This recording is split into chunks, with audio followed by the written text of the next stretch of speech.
Drink like me.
Lineup for Braves Country by DM Magee, 2024.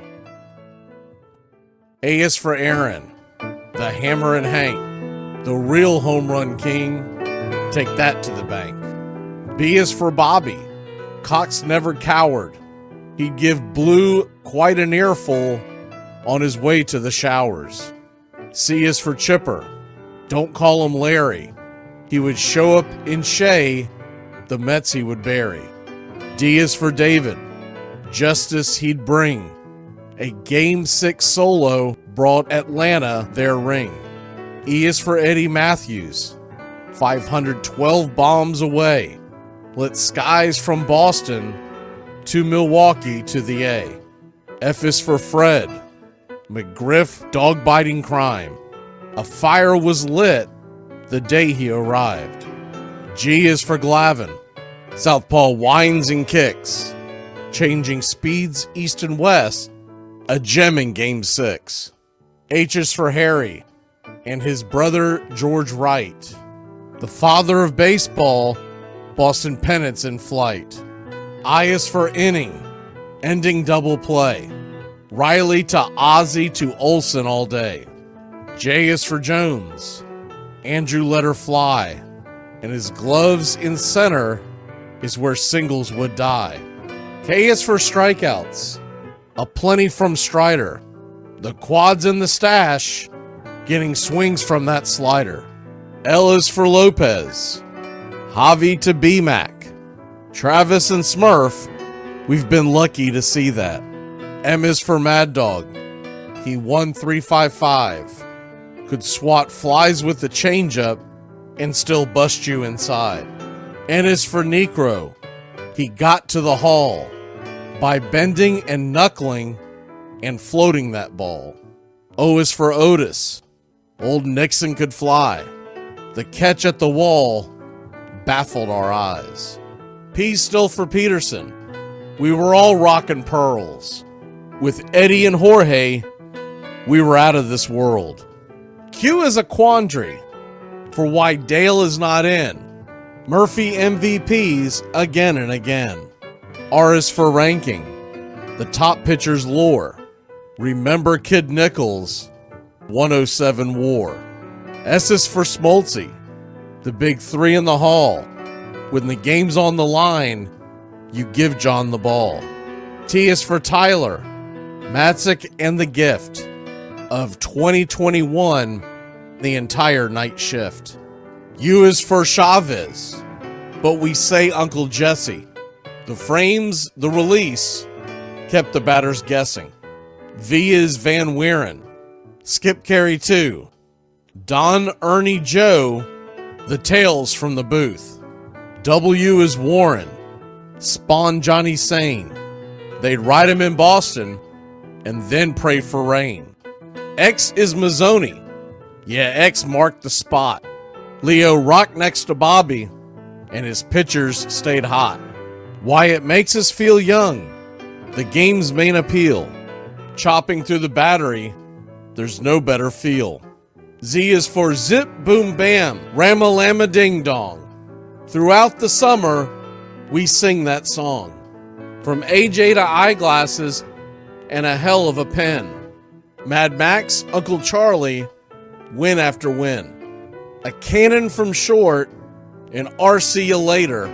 Acuna Matata, there is no one greater. Though you can't fit them all when you just A to Z. Think of your favorites in the rafters we see. I started with 3, then 10, 25, 47, 31, and of course 29. Let's not forget 21, 41, 35, the great 44, or 755, and old number 6, who led his great teams. The pennants were flying, it felt like a dream. From Boston to Milwaukee, to Atlanta's TBS, a family, a tradition, Braves country's the best. Lineup for Braves Country by DM McGee, 2024.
Braves Country, this is Mac Magee with Braves Country Radio. We are bringing... Hey Braves Country, this is Mac Magee with Braves Country Radio. We are bringing you pitch by pitch, play by play of your Atlanta Braves all year long. Please like and subscribe today. It's free, and it helps us bring you more of the game we all love. Braves Country Radio, your home for the classic call of Braves Country Baseball.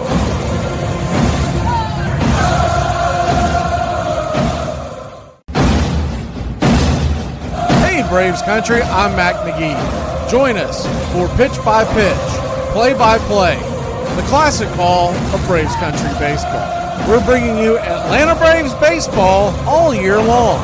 Jump into our pregame show, Braves Country Today, just before first pitch.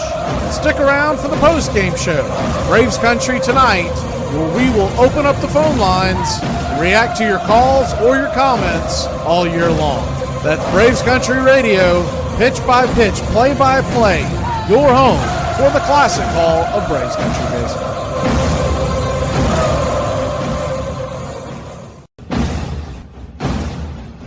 Join the Country Club today. The first month is free. You'll have access to badges, one-of-a-kind emojis to display your Braves pride throughout the ball game. You'll also get instant access to our video drops, members-only chat, wallpapers, and more is on the way. Help support Braves Country Radio. Join the Country Club today.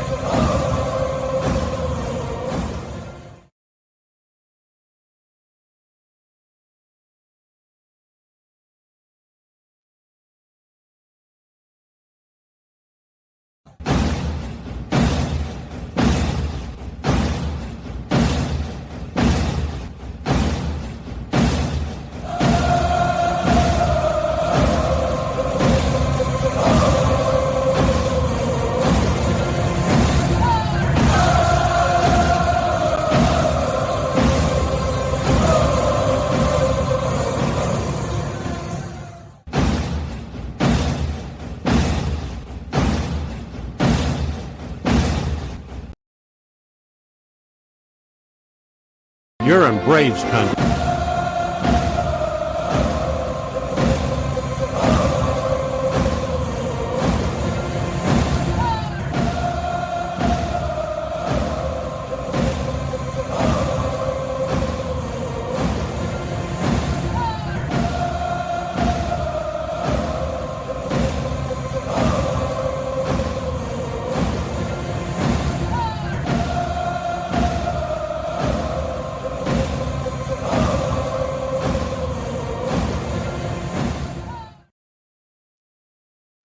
Good evening, Braves Country. How the hell are you? I hope you are ready for game 2 of this series. Took a tough one yesterday. Let me rearrange the screen there. There we go. I want to go over a couple things before we get into tonight's game, because you got a couple of things that are, well, first of all, the main thing we want to look at tonight, because it's going to tip the hand for what tomorrow brings. Brian Snitker said it. It's been reported on the past couple of days. We've talked about it, but we are looking at tonight. If they don't use Alan Winans, he's probably the starter for game 3 tomorrow. If they have to use him, if for some reason Raylo gets blown up, I don't expect him to, but if that were to happen, then Winans would probably come in for long relief, and they would call someone up from the farm. There's also the third option that could happen. Raylo pitches great. They don't use Winans, and they have someone already in mind to pitch tomorrow. But because of the way that they moved the roster around on Sunday morning, one would tend to think that the game plan essentially is Alan Winans game 3 of this series, and then we're back to the normal with Max Fried pitching in game 4 on Thursday morning. After that, the assumption is, and they haven't tipped their hand, but the assumption is Bryce Elder would then come back up and make his debut for 2024 either this weekend in Miami, which is a possibility because he's pitched really well in Miami and versus Miami. I mean, this year, who the hell hasn't?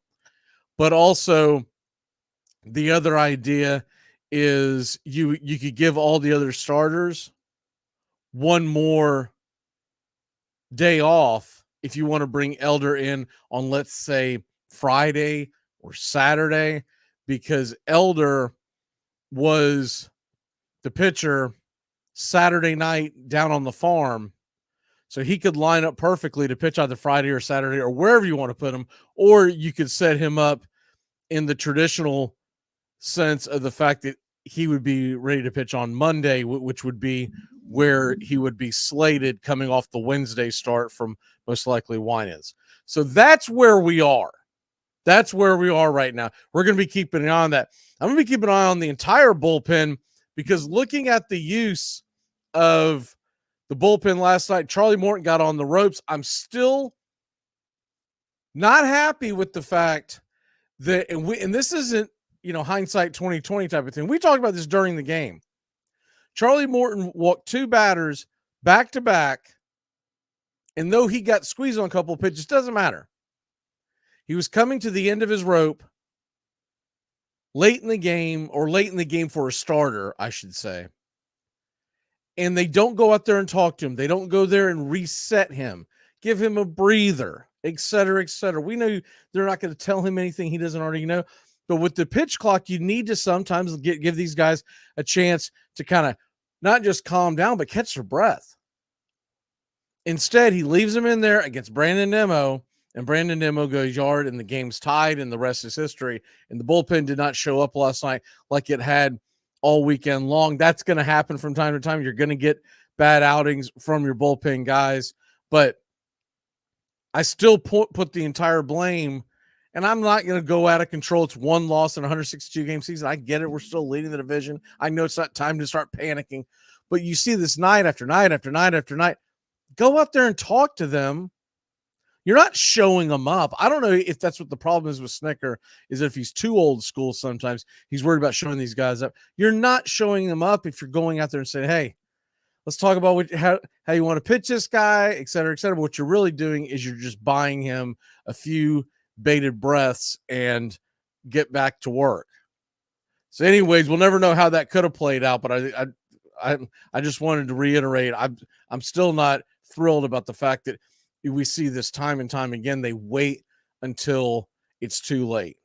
I'd rather them go out there too early and say, I don't know if you really need to go talk to them. Who cares? Give them a chance to kind of catch their breath. But the bullpen itself, so looking at the guys that we used last night, we used Jesse again last night, PJ, Bummer.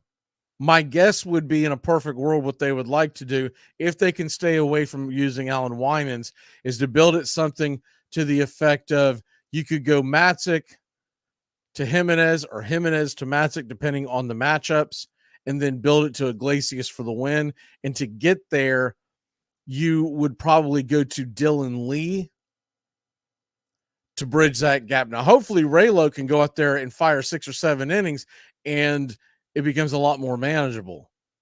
But once again, his only start that he's made in the past couple of years was last week in Chicago against a bad White Sox offense in the cold, and every pitcher usually fares much better in cold weather than they do in warm weather, because the ball just does not fly, and the ball was not flying in Chicago that night. I mean, there were a couple of balls that they clubbed and they did not carry at all. They, meaning the Braves, not the White Sox.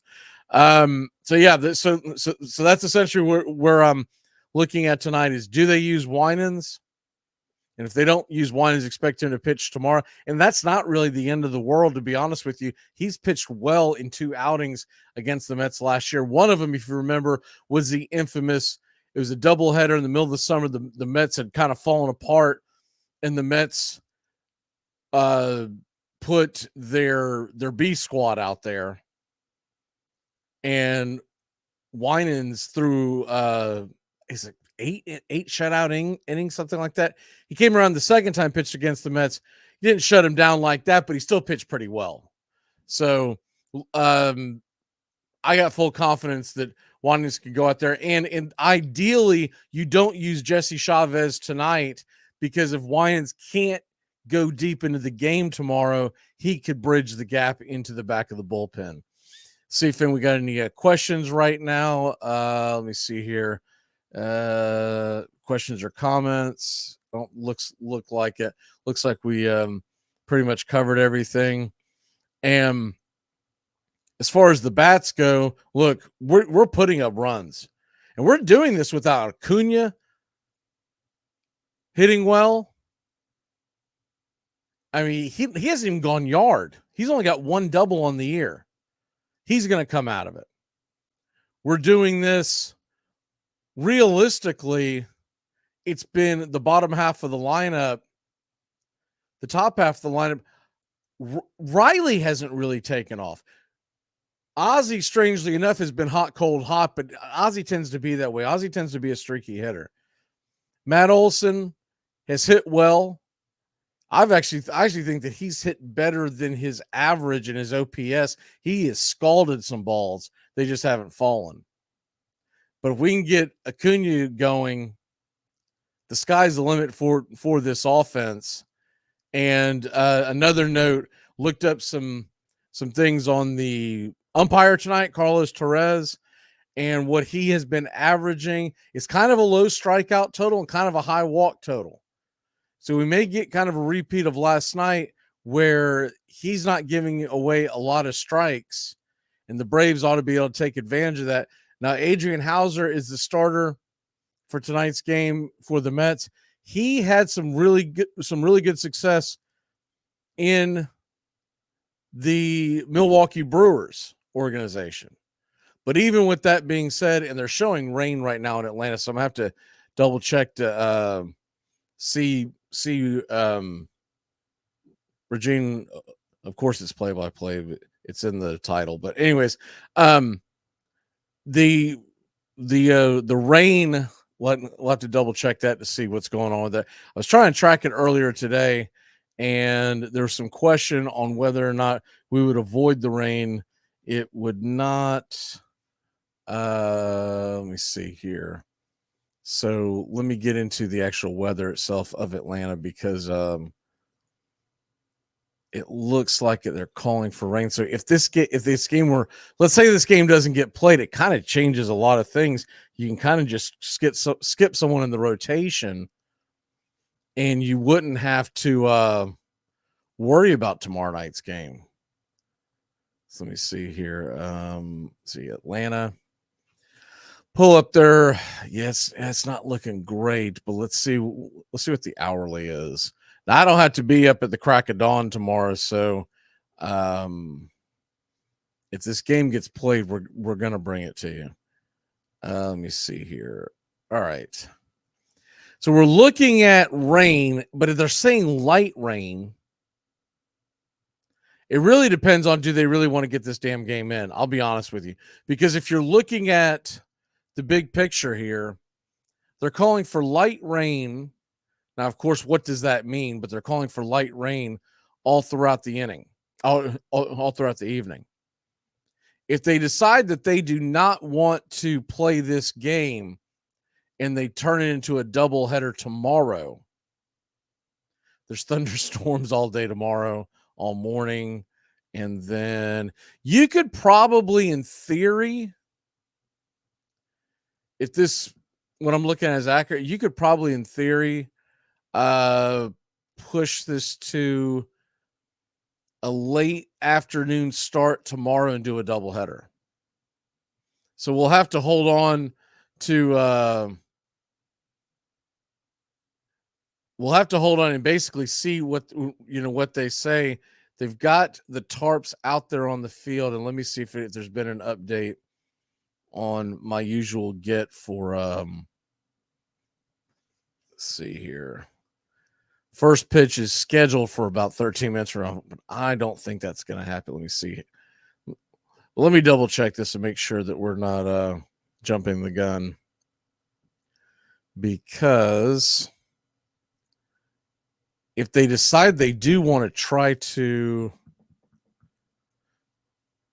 Well, the first thing that I see, the Mississippi Braves, their game has been pushed back due to weather, if anyone cares about that. Which I actually do, because if the Braves aren't playing, I'll flip over and watch their minor league games during the rain delay. So I'm kind of bummed out about that. But anyways,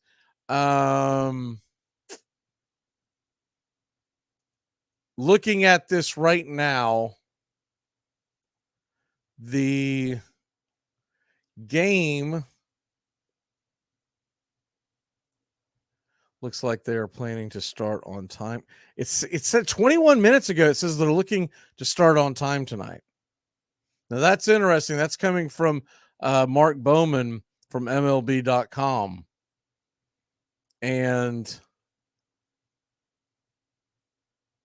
we're that is interesting. Because there's rain coming down. There's a tarp out, but if they're going to start on time, we'll go ahead and step aside and we'll do the preview. If not, we'll come back on it and we'll figure out a game plan. But they're saying right now that maybe it's a really light rain and they figure they can play through it. So maybe another mess, another slop. I mean, can we talk about the fact in 2024 these new stadiums don't have retractable roofs? So in the event you can just, I mean, come on. Can we get with the picture? All right. We'll be back in a flash, y'all. Looks like we're going to get Braves baseball. Might be a little wet, but looks like we're going to get it. We'll be back in a flash. Me, you can't smoke like me. So don't try and be like me. Let's party together.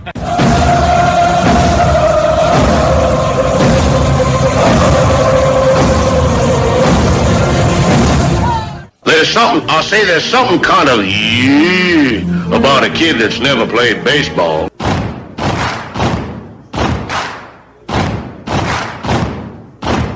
Baseball is a beautiful thing. It's more beautiful in an old park. It's asymmetrical and quirky. But even in a dome with artificial turf, it's beautiful. The way the field fans out, the choreography of the sport, the pace and rhythm of it.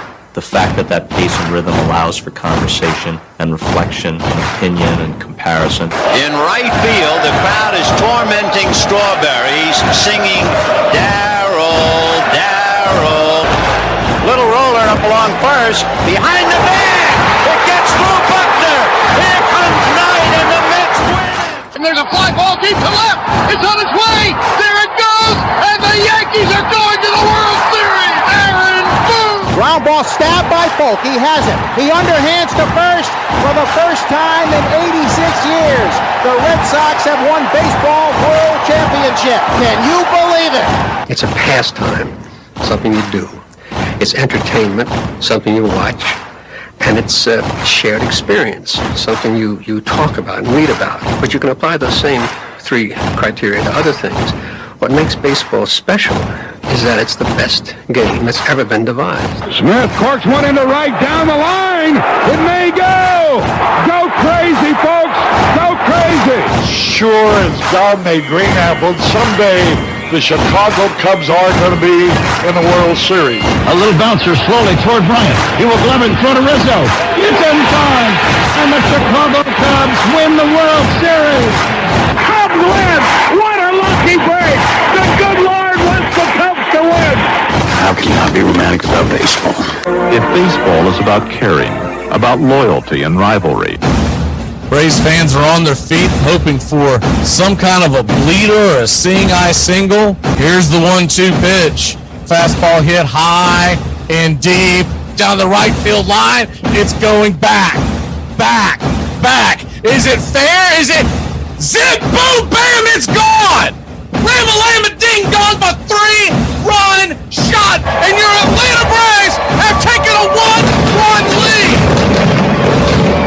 A banger, and she's gone, baby. There's a very peaceful thing. It was created and played in pastures and meadows. There's grass, there's outdoors, there's everything that people thought was American and feel about America. You get in a ballpark, and it's the wonder of walking through that dark tunnel and seeing a huge open space where men play the little boy's game.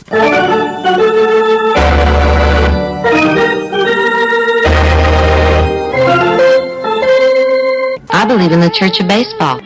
I've tried all the major religions and most of the minor ones. I know things. For instance, there are 108 beads in a Catholic rosary, and there are 108 stitches in a baseball. I prefer metaphysics to theology. You see, there's no guilt in baseball, and it's never boring. It's a long season, and you gotta trust it. I've tried them all, I really have, and the only church that truly feeds the soul day in, day out is the Church of Baseball. High fly ball into right field. She is gone! Swung line drive left field. One run is in. Here comes Breen. Here's the throw to the plate. He is safe. You're in Braves country. If there's a bigger thing going on right now, I don't know what it is. We're down to one strike here. Gurriel, the last hope for the Houston Astros. Here's the 0-2 pitch.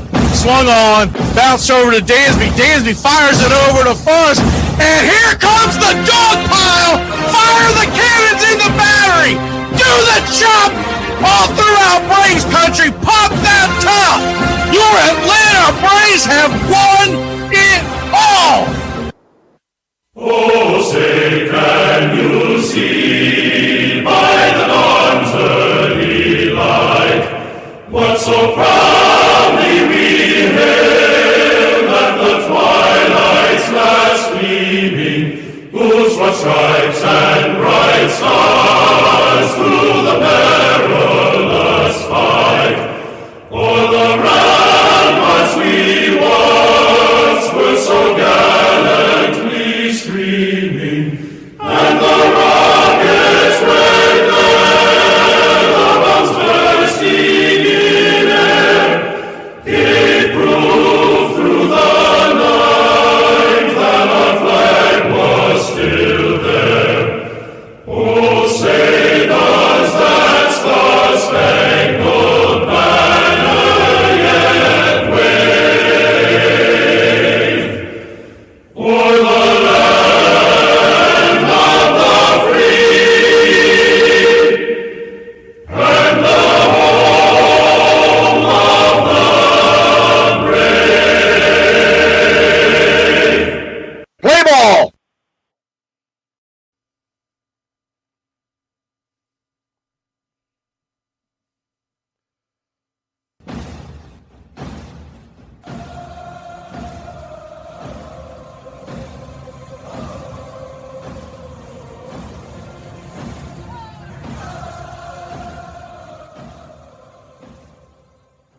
On a beer? 7 o'clock in the morning. Scotch? Hey, howdy, hi, and how the hell are you? Pull up an armchair, girls and boys, and join us for Braves Country Baseball. You're listening live, and the scene is Truist Park in Atlanta, Georgia, where we're set to bring you pitch by pitch, play by play of your Atlanta Braves. Hi, I'm Mac Magee. Here are your starting lineups for today's action. Leading off and playing left field for the New York Mets, it's Brandon Nimmo, batting .212 with 2 home runs, 8 RBI, 1 stolen base. Batting second, playing right field, Starlin Marte, 1 home run, 2 RBI, 2 stolen bases, batting .263. Francisco Lindor, batting third, playing short, 1 home run, 2 RBI, batting .075. Pete Alonso, batting cleanup for the Mets, 2 home runs, 3 RBI, at a .167 average. Brett Beatty is at third base and batting fifth, 1 home run, 5 RBI, .333. DJ Stewart is the designated hitter, 1 for 13, a home run, 2 RBI. Jeff McNeil, second baseman, 1 home run, 1 RBI, batting .143. Bader is in center field. He's batting 5 for 26, a .192 clip, 1 stolen base. And Narvaez is behind home plate. He's 3 for 10 on the year with 2 RBI. On the mound for the Mets, it's Adrian Hauser, formerly of the Milwaukee Brewers. This year, he's thrown 5 innings with a 1.8 ERA, 5 hits, and 3 strikeouts, 3 walks allowed. He'll be going head-to-head with Ronaldo Lopez. Lopez has thrown 6 innings, 4 hits, 5 strikeouts, 2 walks, a 1.5 ERA, and a 1.00 whip. He'll be backed up at the bottom of the first inning. Playing right field and leading off for your Atlanta Braves, it's Ronald Acuna Jr. 222, 4 RBI, 1 stolen base. Ozzie Albies, batting second, playing second. 2 home runs, 10 RBI, 1 stolen base, batting .289. Austin Riley is batting third, playing third. 10 home runs, 8 RBI, batting .256. Matt Olson is batting cleanup for your Atlanta Braves. He has 3 home runs and 8 RBI, batting .297. Marcell Ozuna is the designated hitter. 5 home runs, 12 RBI, batting .325. And Michael Harris II, 2 home runs, 6 RBI, 1 stolen base, batting .361. Orlando Arcia, 2 RBI, batting .417, and playing shortstop. And behind home plate for your Atlanta Braves, it's Travis d'Arnaud, 4 RBI, batting .208. Jared Kelenic is batting ninth and in left field. He's 500 on the year, 11 for 22 with 3 RBI. Game time temperatures tonight here at Truist Park, 71 degrees. Atlanta is minus 190 on the money line. The over-under is 9.5. Behind home plate calling balls and strikes, it's Carlos Torres. Charlie Ramos will man first base. In second base, it's Chad Fairchild. While down the third base line, it's Junior Valentine. Atlanta Braves come in 6-3 on the year. The Mets are 4-6, 2.5 games out. Well, it's about that time. Grab you a cold one. Find you an armchair. It's Braves Mets Game 2 of a 4-game series. Braves trying to even it up tonight. Get your game face on, Braves country.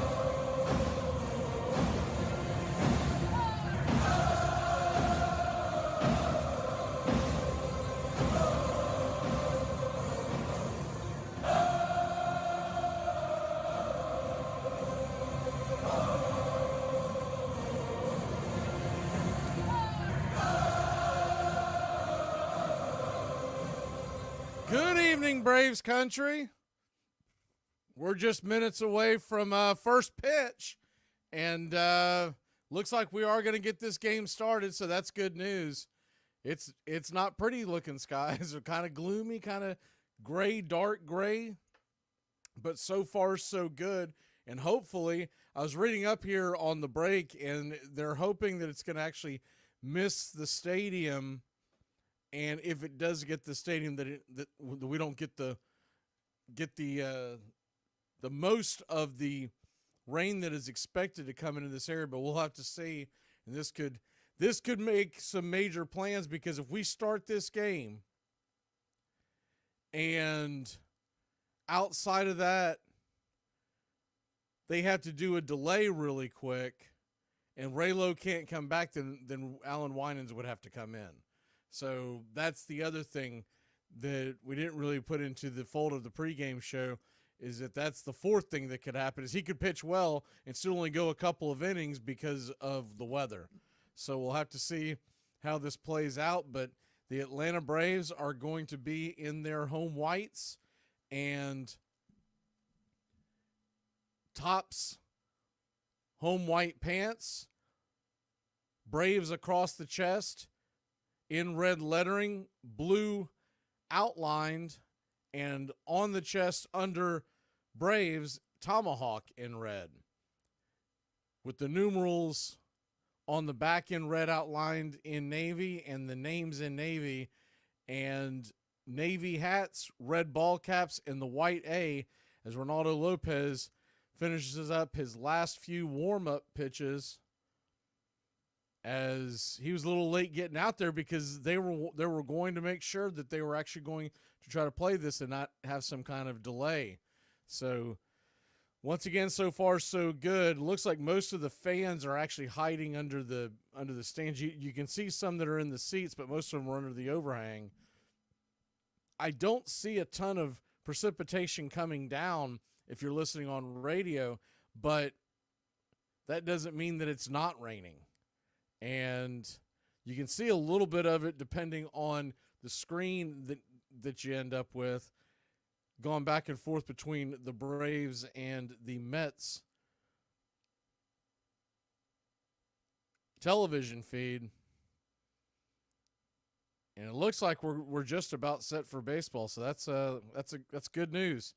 Usually in these circumstances, there's a heavy mist coming down too right now, so we'll just have to see if they can play through this, and hopefully Ronaldo Lopez can get through 4 or 5 innings and they don't have to use Winans and they can bring him in tomorrow. If not, tomorrow they would probably send Winans down, pull somebody up, and whoever they decide to pull up, they would end up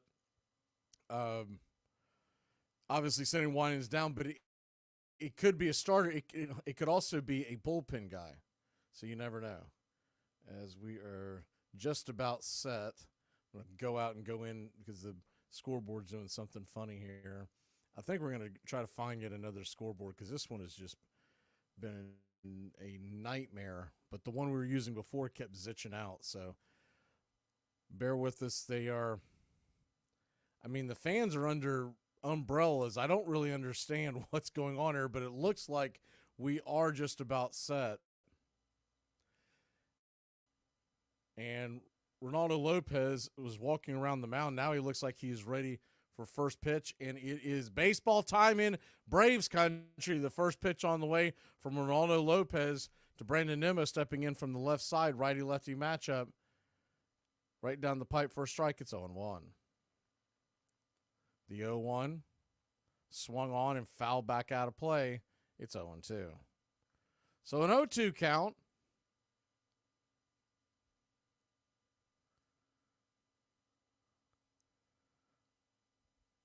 Ronaldo Lopez comes set. The pitch. Down below the knees, 1-2.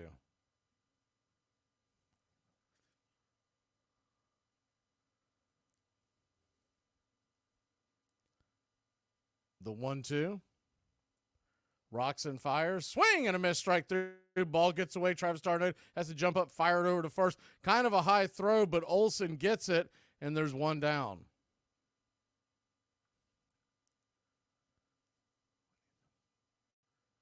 Here we go. Man, this site is a goofball. All right. Braves nothing, Mets nothing. I do apologize for the delay up there at the screen, but we've got quite the mess. Braves nothing, Mets nothing. Top of the first inning.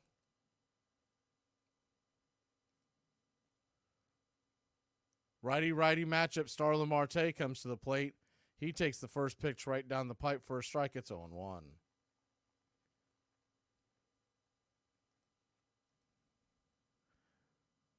Starlin Marte, 263, 1 home run, 2 RBI. The pitch, swing and a miss. It's 0-2. Fooled him on that one. Kind of dove out of the way. Kind of a half-hearted check swing. So an 0-2 count. The pitch on the way from Lopez in the dirt, 1-2. He's gone four seam and then slider. Tried to get him to chase that slider one more time. That one was well in front of the plate. The 1-2 pitch swung on and fisted foul between first and right field, but it's going to fall harmlessly to the ground in foul territory, 1-2.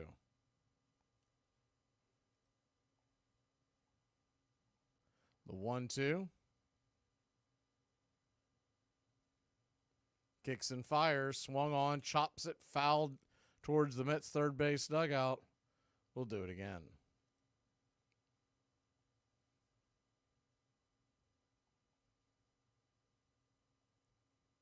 Braves nothing, Mets nothing. Top of the first inning. with dark clouds over Truist Park, but we're hoping to get this one in.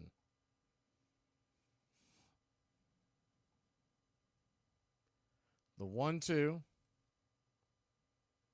Comes set, the pitch. Swing and a miss, strike three. Got him with the 97-mile-an-hour fastball, and Ronaldo Lopez, 2 up, 2 down, 2 strikeouts versus the Metropolitans. Got him with that four-seam fastball, blew it right by him, 2 away.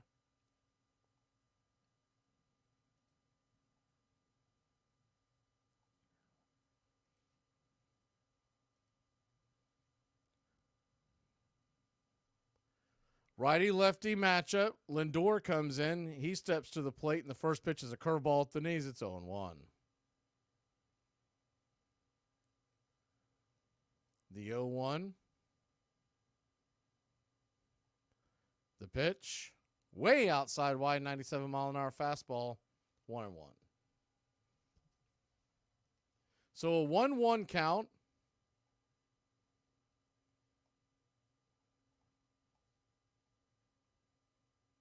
Pitch on the way. Swung on, chopped over to first. Olson's got it. He waves off Lopez, steps on the bag, and that'll end the inning. 3 up, 3 down. We'll head to the bottom of the first. Acuna, Albies, Riley coming to the plate. Do I understand that there are consequences to my actions? Yes. But am I still going to act absolutely flabbergasted when there are consequences to my actions? Yes. Friendly reminder that you are not a hot mess. You're a spicy disaster. So I got jury duty. I'm not going. That sounds stupid. So you're telling me there's a guy who did a crime and you need me to show up so you can convince me whether or not he did it? I didn't go to law school. I'm just confused because, like, why isn't it a job? Why don't you just hire jury people full time? And why can't you just get, like, an associate's degree in jury tutoring? Why do we have to grab randos off the street? Why do I have to convince a Lifetime Fitness front desk employee, an Arby's shift lead, and a librarian that I'm not guilty for murder? I don't care if you don't like me. The voices in my head do. And we party pretty hard. This portion of the show is being brought to you by Ed's Almost Good Beer. Remember, Ed's Almost Good Beer was brewed in God's country when God wasn't looking. Y'all, can somebody explain to me why we buy brand new clothes to go out of town and them people ain't even seen our old clothes? Women workers demanded to play too, and soon the Goodyear girls, the Westinghouse maids, and the Miller Rubber maids took the field. At Progressive Sing Sing Prison on the Hudson River, convicts played and beat visiting teams made up of electrical workers, insurance salesmen, and stock exchange clerks. I want to go back to Sing Sing, one ex-con remembered. Down here, I'm just a bum, but up there, I was on the ball team. Braves Country Radio, pull up a chair. Your home for the classic call of Braves Country Baseball.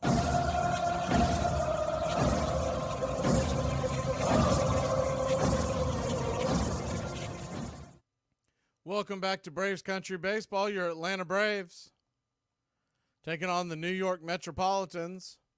Mets, Braves, bottom of the first inning, and Ronald Acuna Jr. steps to the plate. First pitch, did it get him? Looked like it got him. He'll head on down to first base. Just clipped him on the side, so he appears to be all right.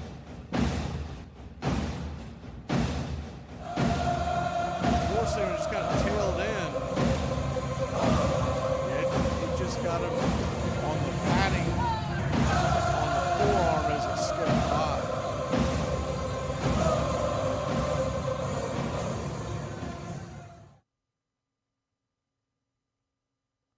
So 1 on, nobody out.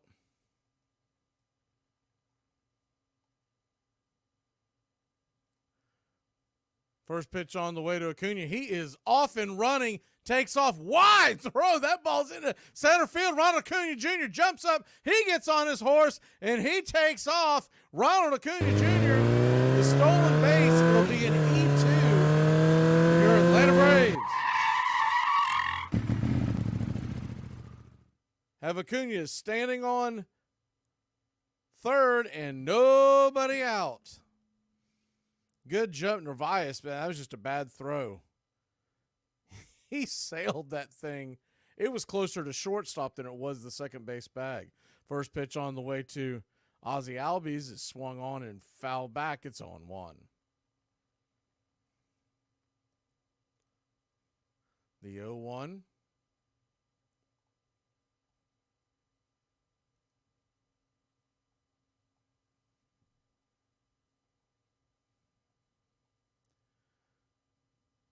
Pitch on the way. Swing, and that ball's blasted high and deep into right field, going back on the track, off the wall. Ronald Acuna Jr. will score with ease, and Ozzie Albies has an RBI double as... I'm the Wiz, I'm the Wiz, I'm the Wiz. I'm the Wiz and nobody beats me.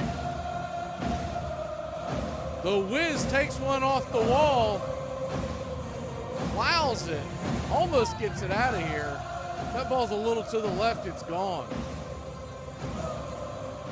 It just missed the top of that wall. I mean, it barely scraped it. So 1-0 Atlanta. Austin Riley comes to the plate. Riley takes the first pitch down and away for a ball. It's 1-0. Braves 1, Mets 0. Bottom of the first inning.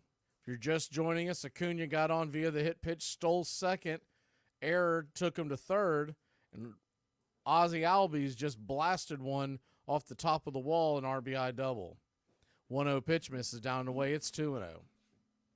So a 2-0 count. In a game that will be threatened by rain all night long. The pitch missed a little bit inside, but got the call from Carlos Torres. It's 2-1. Riley, 256 average, 2 home runs, 8 RBI, a 7.97 OPS. The 2-1 pitch. Check swing and a miss. It's 2-2. So a 2-2 count.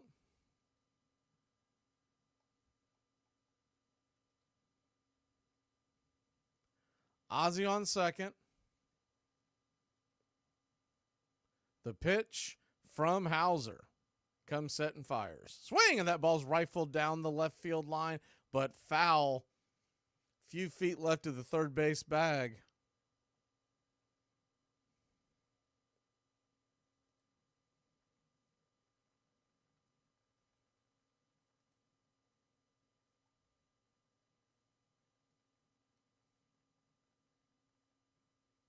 The 2-2. Hauser tries to get him to chase one off the edge. Look like the slider. 3-2. Adrian Hauser throws 5 pitches. He'll mix them in and out. A sinker, a 4-seam, both coming in the low 90s. The splitter, about 83, along with the slider. Is the 3-2 pitches, chop foul. Do it again. Then he will bend in a curveball from time to time. That comes in at about 79. Doesn't use it a ton, but he will try to slide it in there from time to time.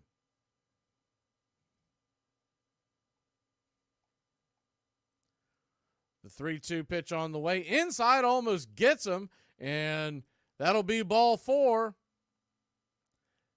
And he'll head on down to first. First and second, nobody out. 1 run already in.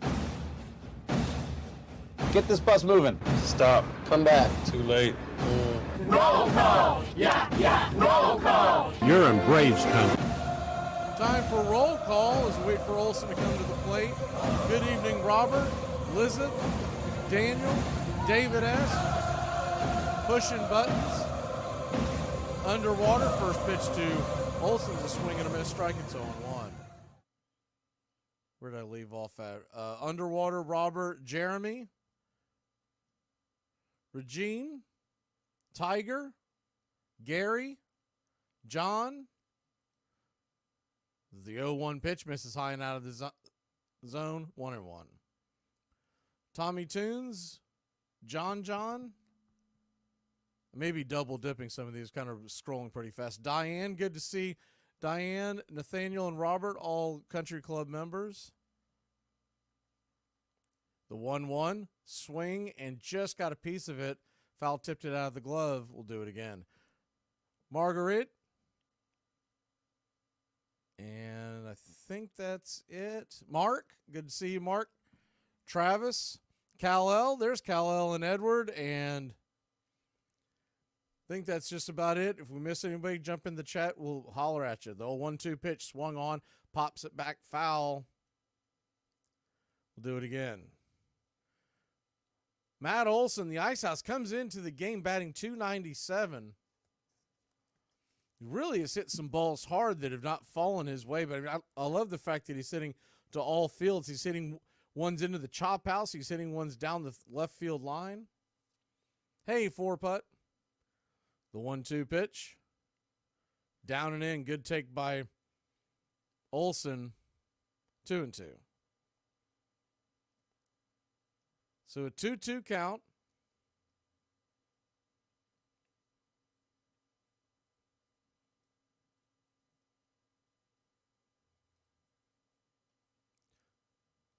Hauser comes set, the pitch. Swing! And that ball's chopped off the plate, foul back behind the plate.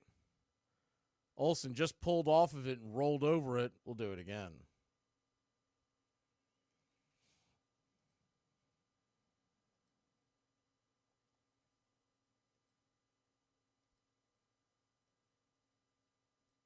The 2-2 offering just misses outside, ball 3.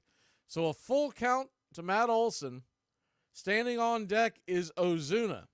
In the hole, Michael Harris. Braves lead at 1-0. Runners on first and second. They'd love a big inning here. Get this thing going right. The 3-2 pitch swung on and blasted high and deep down the right field line, but foul. Don't hit that too high, Matt. You're going to bring rain. It's in the vicinity. Couldn't keep it straight, but man, oh man, did that thing get some air under it.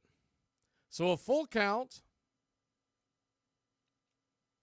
The pitch. Swing, and that ball's hit on the right at the second baseman, McNeil. He turns and flips it over to Lindor, and it's going to be a double play. Ozzie had no shot. Ball came smoked off the bat, and before Ozzie could turn around and dive back to the base, the ball beat him by about a half step. He definitely put a charge into it.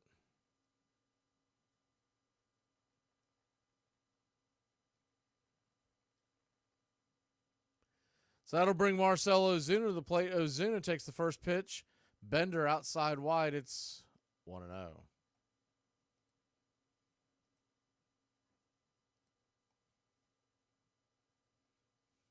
The 1-0. Runner on first. 2 outs now. The pitch. Down and away, 2-0. You were with us last night. We talked about that terrible call that Ozuna got for a called strike 3. That video went viral this morning all over Twitter and whatnot of people complaining about that strike zone by Junior Valentine. The 2-0 swung on and chopped foul into his instep. It's 2-1.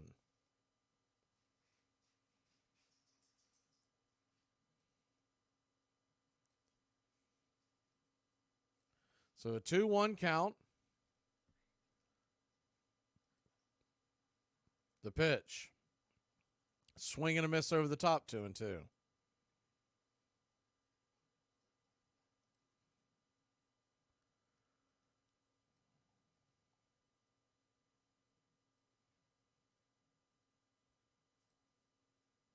The 2-2 pitch, swing and chops it over towards short. Should be an easy play for Lindor. It is. 6-3 put out, and that'll end the inning. But not before the Atlanta Braves put one on the board. Should have had Van more. Johnson never missed an opportunity to make a speech. Are you okay? No, but I am funny, so it works out. I mean, why waste my time? Every single freaking year, I get myself juiced up with this stupid team, and at 43 years of age and 3 kids, enough already. Let them go hurt somebody else. I mean, when am I ever going to have a chance to win a lousy freaking champion? One time!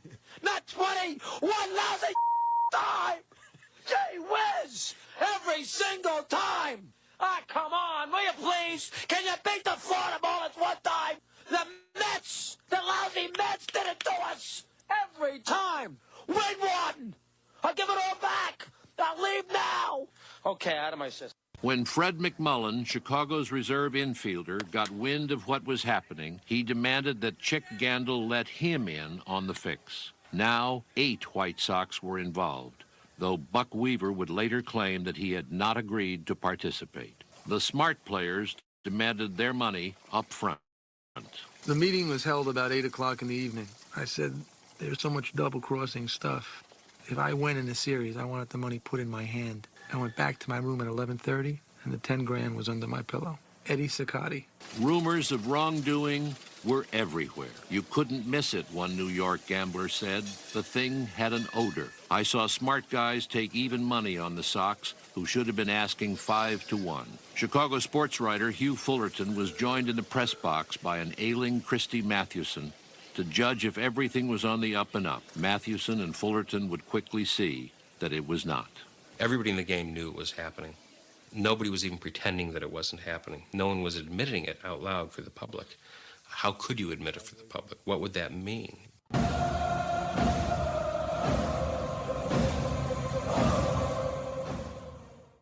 Welcome back to Braves Country Baseball. Righty-righty matchup. Ronaldo Lopez takes it 1 down and away. It's 1-0.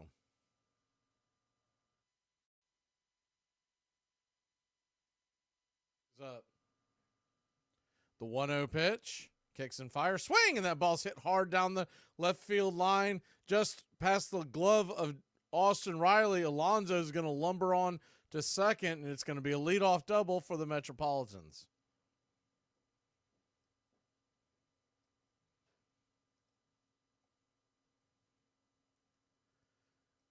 Ball just got way too much of the plate, and he did not miss.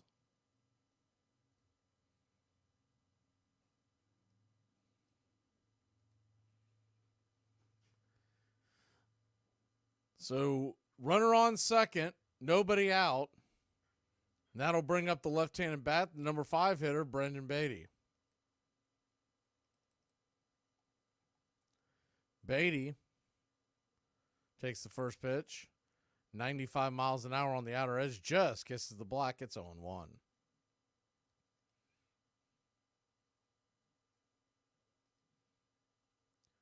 The 0-1. Comes set. The pitch. Swing! And fouls it down the line. 0-2. So an 0-2 count.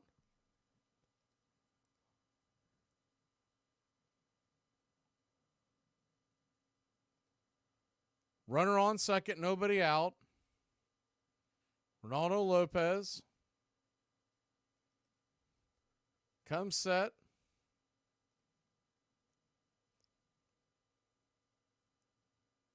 Standing on deck is DJ Stewart, who went yard last night. The 0-2 pitch. Lopez looks back. The pitch swing, and that ball's lifted high down the left field line into the corner. Is Kelnick. He'll make the catch. Gets it quickly back into the infield. Alonso went halfway, did not tag up, so he'll retreat back to second. 1 out.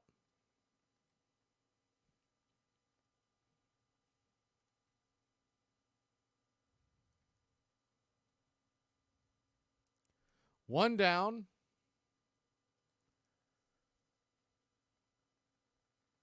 And that'll bring up DJ Stewart, righty-lefty matchup. He's only got the 1 hit on the year, but it was a big one, a home run last night against the Braves. The first pitch on the way. Inside, almost gets him. 1-0.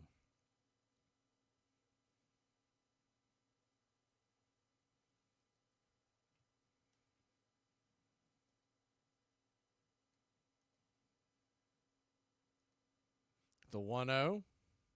Way high out of the zone. 2-0. 96-mile-an-hour fastball. So a 2-0 count.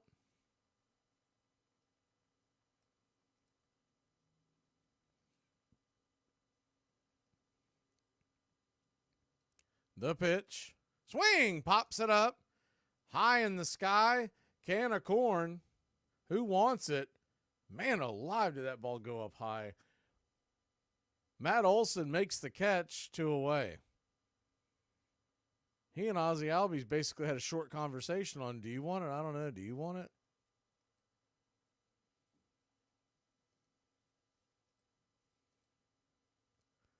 So 2 down.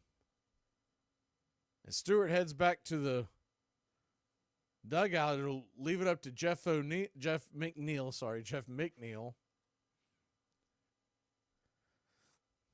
McNeil batting 143, righty-lefty matchup. He'll choke up on the bat just to get good contact and try to drive the run home. First pitch, high and out of the zone, 1-0. He's kind of a throwback. McNeil's not really the prototypical player of today where they're always looking for the power. He trades power for average. The 1-0, down and in, 1-1.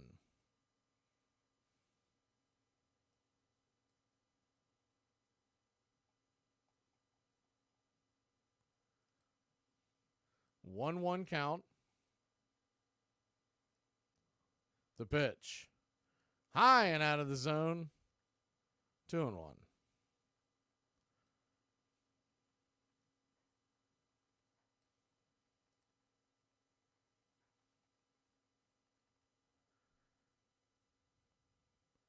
Braves 1, Mets nothing. Lopez working really slow the pitch.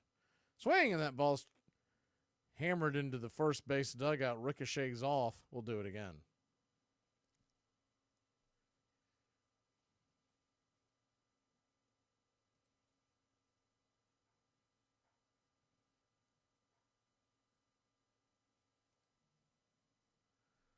So a 2-2 count, excuse me.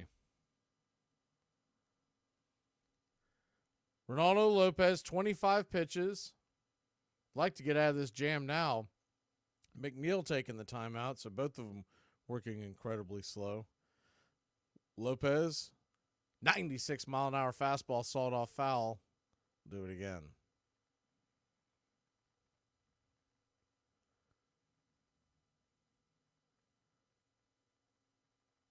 If McNeil can keep it going, Harrison Bader, the ex-New York Yankee, ex-St. Louis Cardinal, stands on deck. The 2-2 pitch. Swing and a miss. Strike 3. Got him with the fastball right down the pipe on the outer edge. Couldn't catch up. When we come back, Money Mike, Orlando Arcia, and Travis d'Arnaud come to the plate. What is this? You're going to wear this to the show. You're going to wear the shirt of the band you're going to go see. Don't be that guy. Hey, Star Wars or Star Trek? I like Star Wars. It's the same thing. It is the same thing. It is, yes, it is. It is the same damn thing. It's the same thing. They fly around in space. They have shields. Yeah! Hey, Braves Country, I'm Mac Magee. Join us for Pitch by Pitch, Play by Play, the classic ball of Braves Country baseball. We're bringing you Atlanta Braves baseball all year long. Jump into our pregame show, Braves Country Today, just before first pitch. Stick around for the postgame show, Braves Country Tonight, where we will open up the phone lines and react to your calls or your comments all year long. That's Braves Country Radio, pitch by pitch, play by play, your home for the classic call of Braves Country baseball. You standing like that? Because I'm your big brother, dude, and I'm the boss of you. Where is this coming from, man? You are not our big brother. Yes, I am. So get me a beer, little bro, before I give you a serious noogie. Dude, I swear to God, if you try and give me a noogie, I will yank your underwear over your head so hard, your ass will rip in half. Heyo! What's up? Can I ass rip in half? Like tissue paper. So I told Courtney, smack me and see what I do. Did she smack you? Yeah, she smacked me. Did you do something? Yeah, I did something. What'd you do? I cried. I cried for like 15 minutes. Baseball was mighty glamorous and exciting to me, but there's no use in blinking at the fact that at that time, the game was thought by solid, respectable people to be only 1 degree above grand larceny, arson, and mayhem. And those who engaged in it were beneath the notice of decent society. Connie Mack.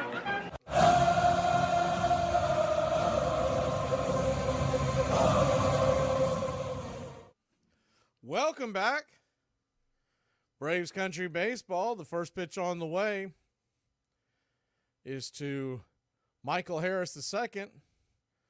Misses for a ball, 1-0. The 1-0 pitch, comebacker. Hauser's got it. Flips it over to first. A 1-3 putout, one away.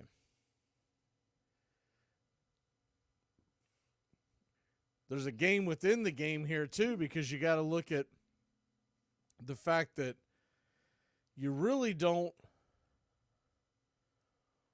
want to go into the fifth inning behind as the first pitch on the way is high and inside, 1-0. Orlando Arcia steps to the plate, a .417 batting average, highest among qualified hitters in the National League. The 1-0 pitch, down below the knees, 2-0.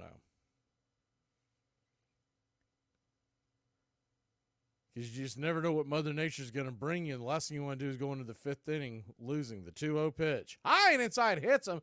That is a second hit batter and almost hit Riley. So Hauser, I don't think there's any intent, by the way. He's just not gripping the ball well. I don't know if he's losing his footing. Looking at the replay on a separate monitor, I mean, that doesn't make it sting any less.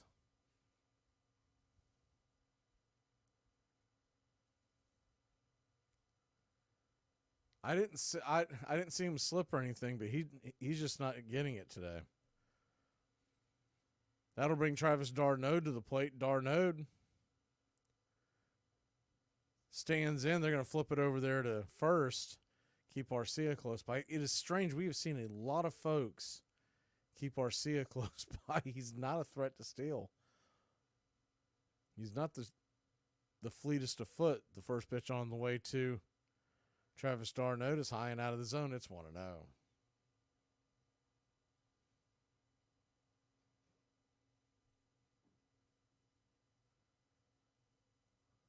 The 1-0. d'Arnaud digs in. Outside wide, 2-0.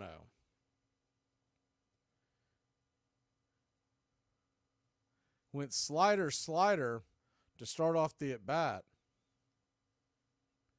Arcia stands on first, 1 out. The 2-0 pitch.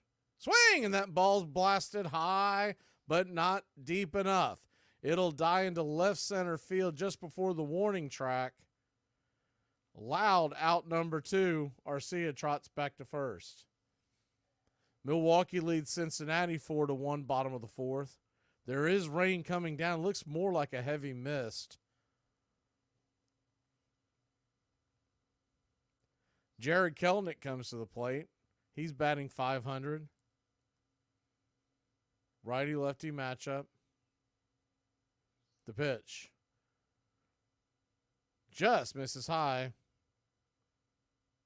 1-0. The 1-0.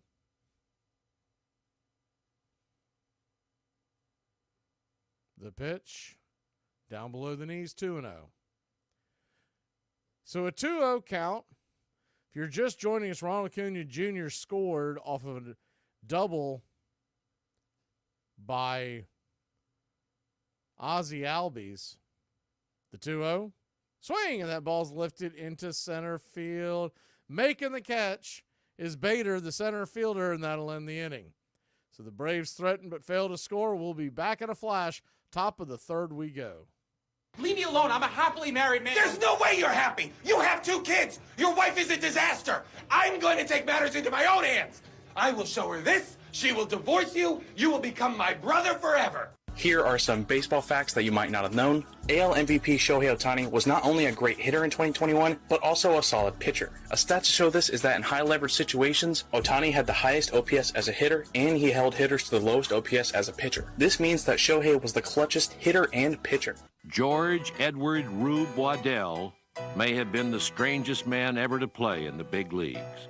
A farmer's son from Punxsutawney, Pennsylvania.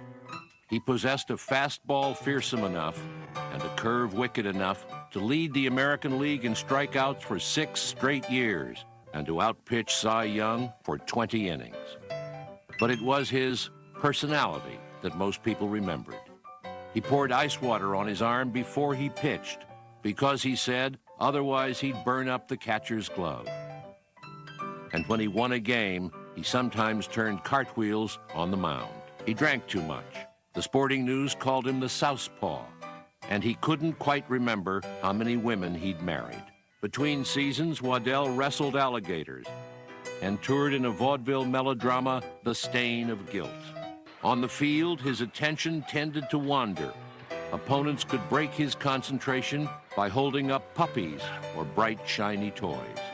He loved fires, and when a fire bell clanged, he had to be restrained from leaving the game to chase the fire engine. Exasperated teammates and opposing players never knew what he'd do next, but fans loved him.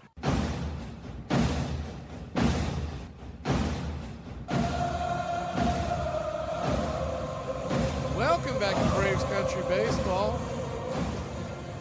I'd like to take this time to wish my wife a happy anniversary.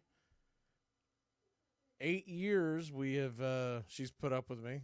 First pitch on the way to Harrison Bader, swung on and roasted towards the gap, cut off by Kelnick. He's going to fire it towards second play, and Bader is dead meat. I don't know what he was thinking. Either that or his brakes were broken, because he just kept going around first, and Kelnick cut that off quickly. I guess he got to the point where he's like, well, screw it, I'm going. Good defensive play by Kelnick, cuts it off and fired it over to second. Ozzie was sitting there waiting on him, eating a sandwich. He finally slid into second. Maybe Bader misread the scouting report and thought Eddie Rosario was still playing in left. That'll bring the left-handed bat. No matter what it says on your screen, if you got it paired up watching at home, that is not Brandon Nimmo. That is Omar Narvaez, the hind catcher. About a 100-pound difference. The first pitch on the way misses up high for a ball. It's 1-0.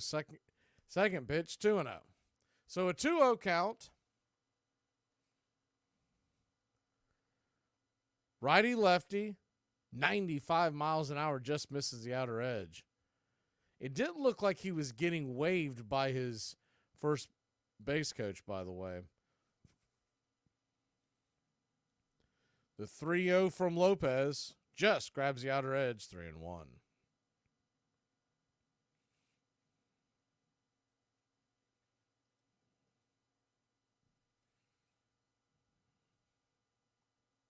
The 3-1 misses, ball 4. So a 5-pitch walk sends Narvaez down to first. It's again, if you listen on radio, it was a good throw, but more importantly, it was just a bad decision by Bader to test that. Kelnick did a great job of cutting it off and then getting the ball back in quickly and accurately to second. First pitch on the way to Nimmo is a swing and a miss strike. Curveball down below the knees. It's 0-1. I think Kelnick is really endearing himself to the fan base night after night. He's plays hard. He's coming up with some big hits. The 0-1 misses high and outside, 1-1. So a 1-1 count.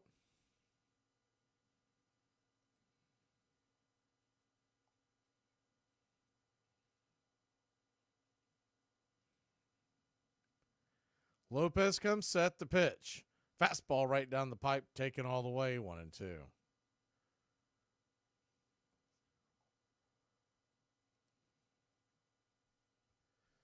The 1-2 from Lopez. Runner on first. The hind catcher, who does not have good wheels. The pitch just misses outside, 96 miles an hour, 2-2. So a 2-2 count.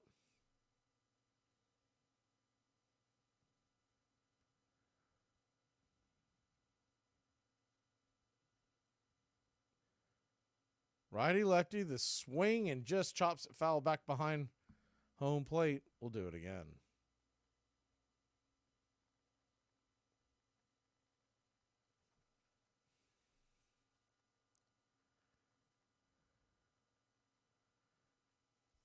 8 years underwater. Righty-lefty matchup. The pitch. Swing. Chops it foul in between home and third. So a 2-2 count. Happy early anniversary to underwater as well. Ronaldo Lopez, 39 pitches, so still very manageable here in the third inning. Braves hoping he can go fairly deep.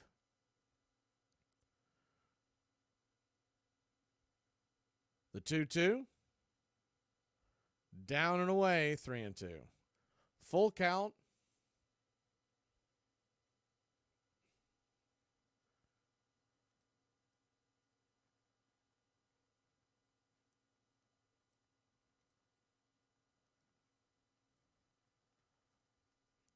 Lopez works extremely slow. He plays with that clock up to right till the last second. The 3-2 pitch. Swing! And that ball's hammered down the first base line. Plenty foul towards the dugout. Ricochets off the top. 3-2. Not that it realistically matters, because it's not like football where you're trying to draw someone off sides, but I keep looking at that pitch clock. It keeps winding down, and you worry about him getting called for it. The 3-2 pitch. Swing and a miss. Strike 3. Got him with the slider. 2 away.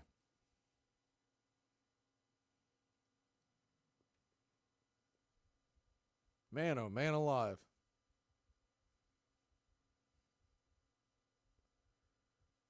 That Ronaldo Lopez, he could be a godsend considering Spencer Strider injury. First pitch on the way to Marte is swung on and fouled down the line. It's 0-1. Still haven't got an actual timeline on Strider, on when we're going to get the notifications. I've got a feeling it's going to come within the next couple of days. He was heading to Texas to see a specialist. The 0-1 just misses 97 miles an hour off the outer edge, 1-1. But you got to figure if it ends up having to be Tommy John, they want to get him under the knife as quickly as possible. The 1-1 pitch swung on, lifted towards right center field. Money Michael drift over, make the catch, and that'll end the inning. Put one on, but failed to score. Acuna, Albies, Riley, top of the order coming to you when we come back. I swear, some of y'all need to stop thinking that you're all that. For f***'s sake, you ain't even all there. Hey, Braves Country, this is Mac Magee with Braves Country Radio. We are bringing you pitch by pitch, play-by-play of your Atlanta Braves all year long. Please like and subscribe today. It's free, and it helps us bring you more of the game we all love. Braves Country Radio, your home for the classic call of Braves Country Baseball.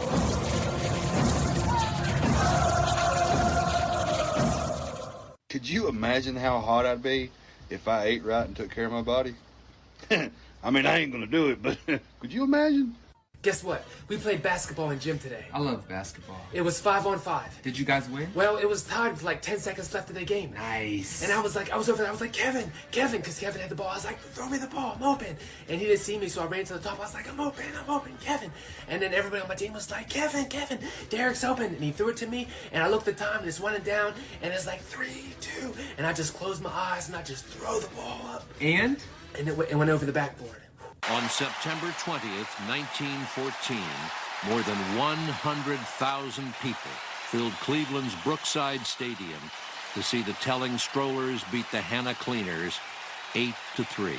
The ones I remember are the Greenville, Mississippi Buckshots, who were semi-pro, I guess they were called in those days. And they had jobs around town, but the main thing they did was play baseball. And they were a tobacco-chewing crowd, and men were fearful that their daughters might go out with one of them and that kind of thing. Well, they hung around the pool hall a lot when they weren't working or playing baseball. And they were all looking forward to a career.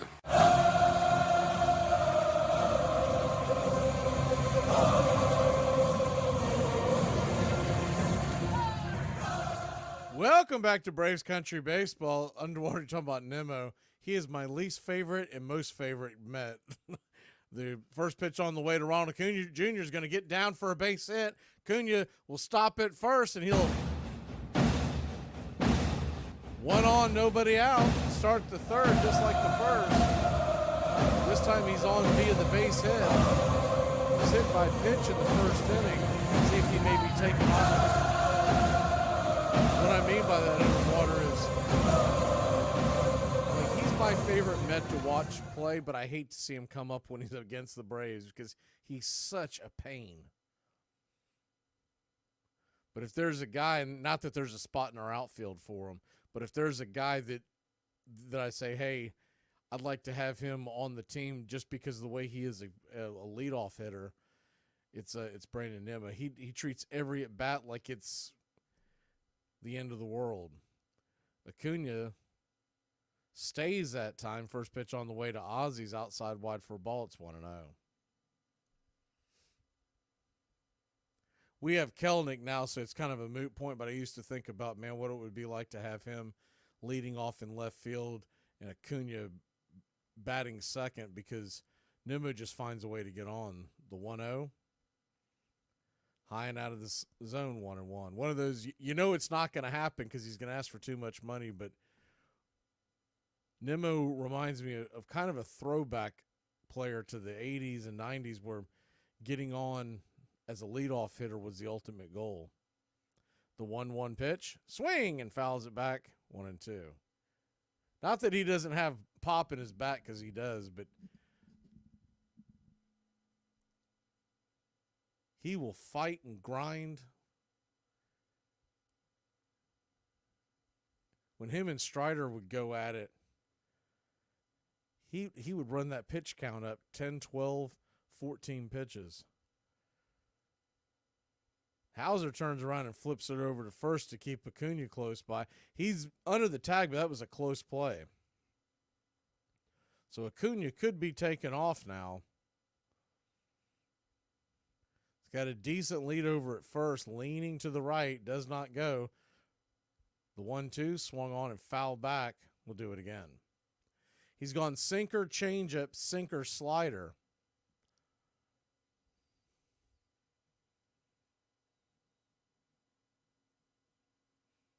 Yeah, Chuck Knobloch, but without the yips.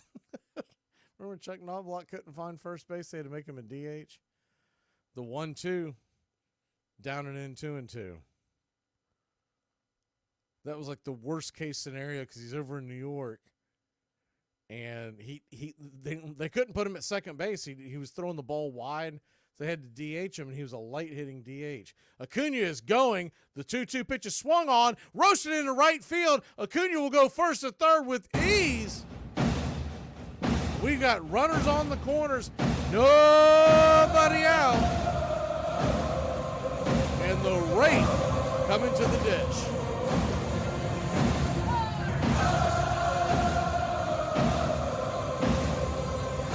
You couldn't draw that one up any better. He hit it right in the hole between first and second, and Acuna was already gone. Good jump by Acuna. Good read by Acuna, because I think he was thinking that was probably going to be possibly a curveball on the 2-2 count. First pitch on the way to Riley, swung on, roasted up the middle. That ball's going to get through for a base hit, and Ronald Acuna Jr. will score with ease. It's 2-0, hot Atlanta. Runners on first and second, nobody out. Bader was quick to get the ball back into the infield. So Ozzy had to hold it at second base.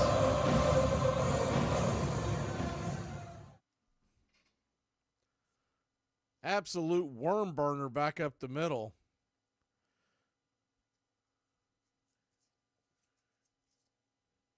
Great attempt by McNeil to try to knock that down, but no dice. So runners on first and second, no out. The first pitch to Olsen, way off the plate wide, 1-0.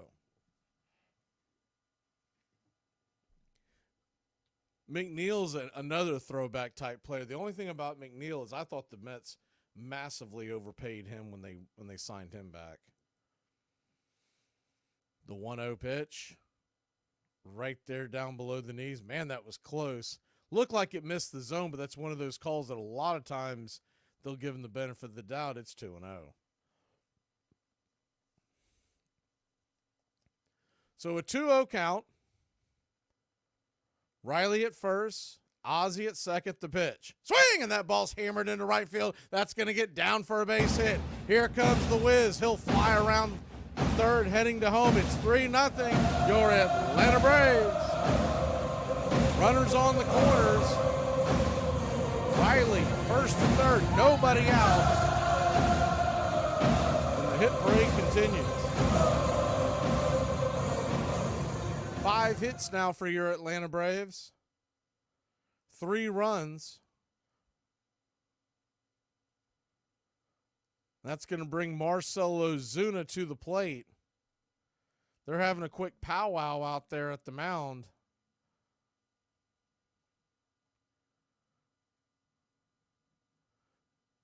Narvaez and the pitching coach Hefner, along with, I believe, McNeil was out there. So here comes Marcell Ozuna, 11-game hitting streak.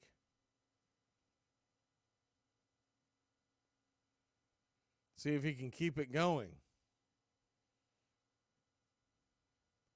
He's been hitting the ball well all spring, staying within inside the pitch. The first pitch on the way, ball swung on. That ball's going to get dropped into left field. That's going to be a base hit. A 12-game hitting streak for the Big Zoo. And it's 4-0, your Atlanta Braves. 94 miles an hour off the bat.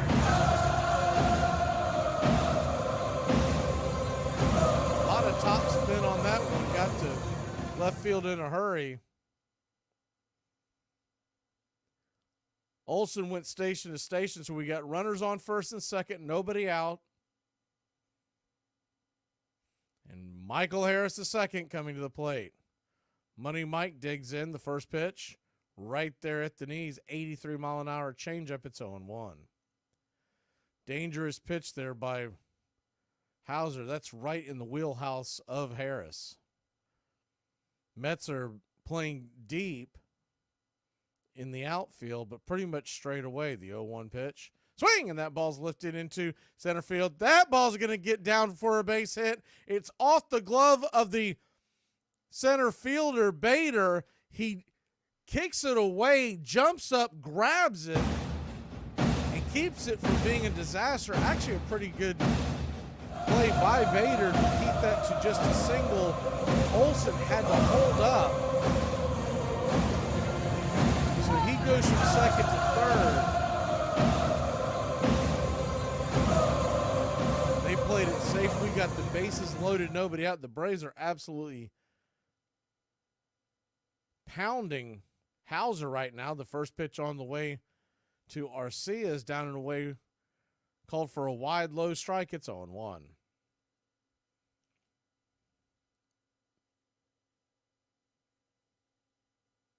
The 0-1 swing and a miss over the top. 0-2. Slider to start off Arcia. Orlando was hit by a pitch, but if you remember in that at bat, he started off missing with those sliders. The 0-2 swung on, chopped over towards Alonso at first. Alonso comes home, a wide throw, but Narvaez makes the tag at Olsen. 1 down. So everyone will move up 90 feet. Olsen is out. It's still 4-0.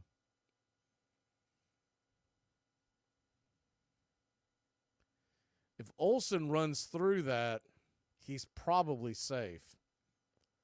But no way for him to know.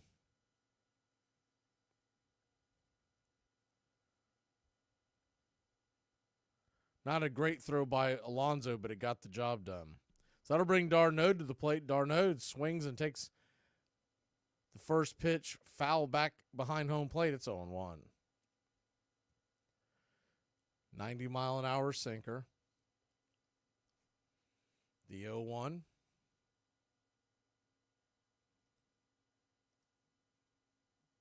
The pitch. Down and away. Good take by d'Arnaud. 1-1.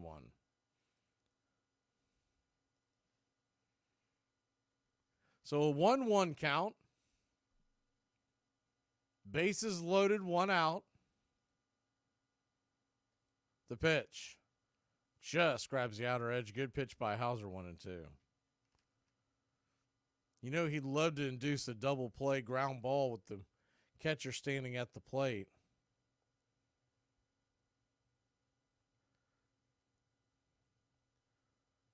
The 1-2 pitch, just off the plate wide, 2-2. Tried to get him to chase that one.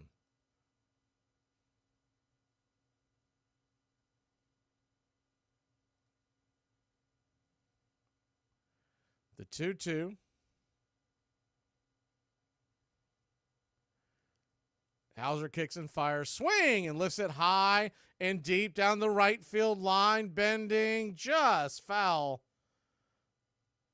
Don't think it would have had the distance, but if it would have stayed straight, it would have went off the wall. That was a high strike.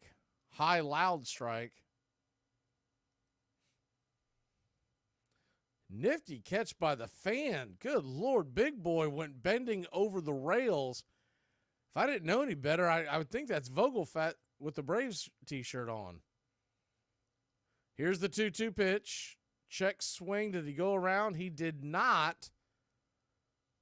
Wow. Good job by d'Arnaud to hold up. The fan took a bow and everything. That is dangerous because if he goes ass over tea kettle, man, no one's even going to try to attempt to catch him. That's a big kid. The 2-2. Swing, and that ball's hit up the middle, and it's going to be a 6-4-3 inning-ending double play. So Hauser got what he wanted, but not for your Atlanta Braves. Put 3 more on the board. It's 4-0 in Atlanta. We'll head to the top of the 4th. Oh my God, you smell like weed. Oh well, you smell like your husband left you for a younger woman, Carol. Shut the up. Welcome to a day in the life of an umpire in the late 1800s. Many were ex-ball players with little to no prior experience. One umpire presided over a game, and that one umpire worked the entire homestand. They would stand behind the catcher until someone got on base. Once someone got on, they would move behind the pitcher and call balls and strikes from there. They were often responsible for many things at once, making sure runners touch bases, keeping an eye on the ball, and calling close plays. Sometimes all at the same time. It wasn't until 1885, 9 years after the first professional umpire, before they began wearing chest protectors for the first time. They were paid $5 by the home team per game. The home team chose the umpires from a list of 5 names submitted by the visiting club. Umpires were routinely spiked, kicked, cursed, and spat on by players, while fans hurled debris at them from the stands. Despite there being no dress code, they often wore a top hat, a Prince Albert coat, and a cane. There was a high turnover rate due to low pay and poor working conditions. Question 2. Who would you rather spend the night with? A, your wife, or B? B. Kirk Gibson walking off Game 1 of the 1988 World Series is one of the most iconic home runs of all time. Despite how famous the play is, nobody knows where the home run ball itself is located. The bat, helmet, and jersey from that moment are all accounted for, but the ball has seemingly disappeared. Walk around Walmart eating grapes all day, nobody says a word. I open one Miller Life, they call it law. Eddie Collins first played in Connie Mack's celebrated $100,000 infield, but was sent to the Chicago White Sox when Mack sold off his championship team. Collins hit over .340 for 10 seasons and played second base with such cheerful confidence in his own skills that opponents and teammates alike called him Cocky Collins.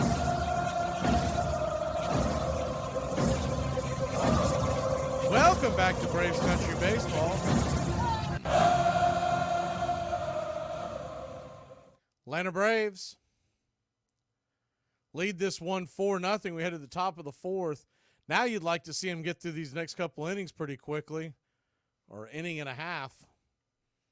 We'll only need to get through the top half of the 5th inning for it to be an official game. First pitch on the way from Lopez, number 46 of the night, 92 miles an hour down below the knees for a ball, 1-0.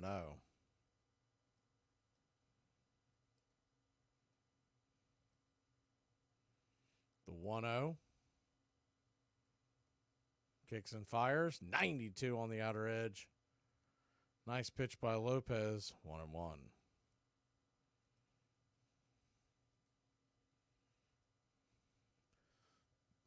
The the 1-1. Swing and a miss. Curveball down below the knee, 77 miles an hour. Down and in on Lindor. 1-2. So a 1-2 count. Lindor calls for time. Blue gives it to him. Carlos Torres behind the plate. Lopez comes set. The pitch. Outside wide, 2-2. Try to get him to chase curve. I don't know if that's where he was aiming for it, but that's where it ended up, was out on the outer edge.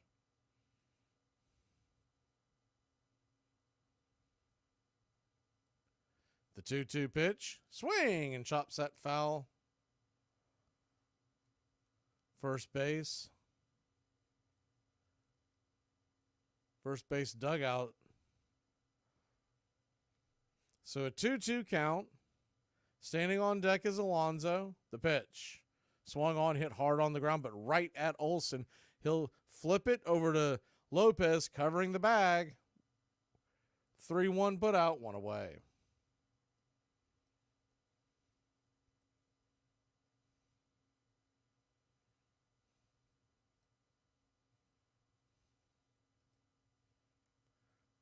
One down.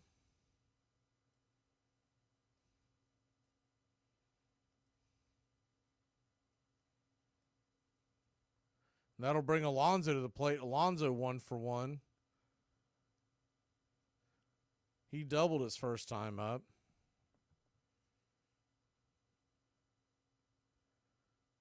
Alonso now batting .186, 2 home runs, 3 RBI, .588 OPS. The 1-0 pitch. Down and away. 2-0. So a 2-0 count. Trying to get him to chase one in the dirt off the plate. Now has Lopez behind in the count to Alonso. The 2-0. Swing and fouls it straight back. 94 miles an hour. Just below the letters. Outer edge, 2-1.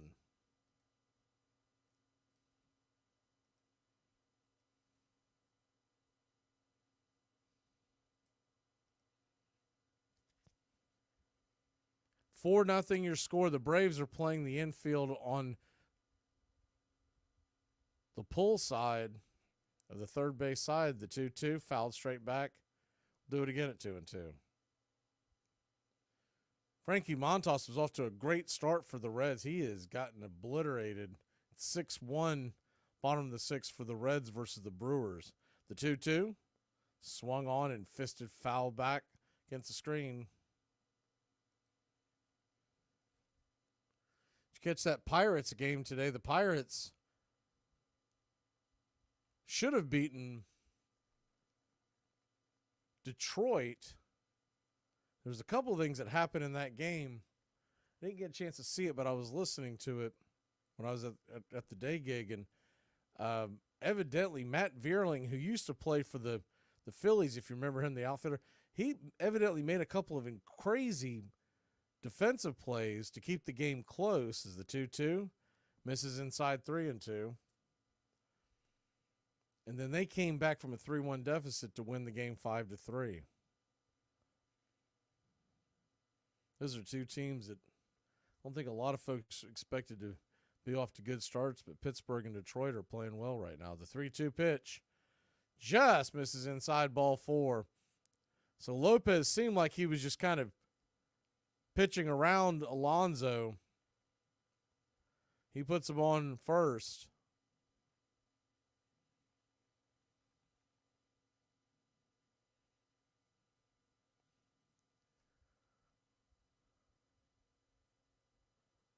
I'll tell you what, that Martin Perez has pitched well for the Pirates so far. They took him out of the game, and I get it.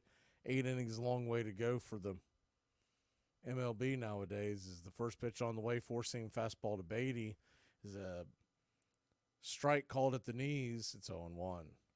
Martin Perez, he's kind of bounced around the league, but he's always been a good control pitcher, southpaw.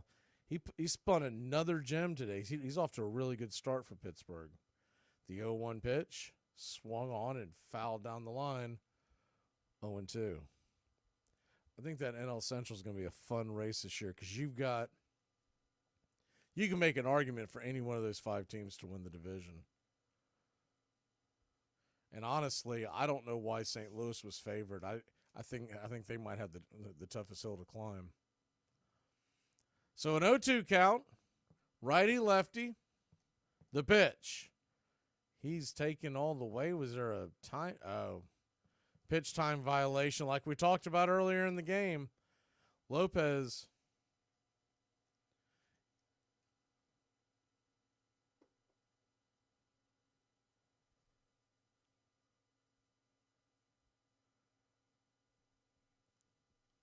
So a 1-2 count. The pitch missed anyways, but that might have been because of the disturbance. The 1-2. Swing and a miss, strike 3. 2 down. I've been watching this the whole game, and Lopez is normally letting go of that ball with about 3 seconds or less. And I'm not going to tell him to speed up because you never know if that's what got Spencer Strider with his arm troubles, but he's going to have to be aware of that pitch clock. You don't see it off to the side in Atlanta like you see in other parks. First pitch on the way. It's a fastball right down the pipe. It's 0-1. And they don't have to put it in view of the television screen. They just have to, it has to be within view of the pitcher. So there's one, you can't see it, but there's one off to the right, one off to the left, the 0-1 pitch. High and out of the zone, 1-1. They also have that clock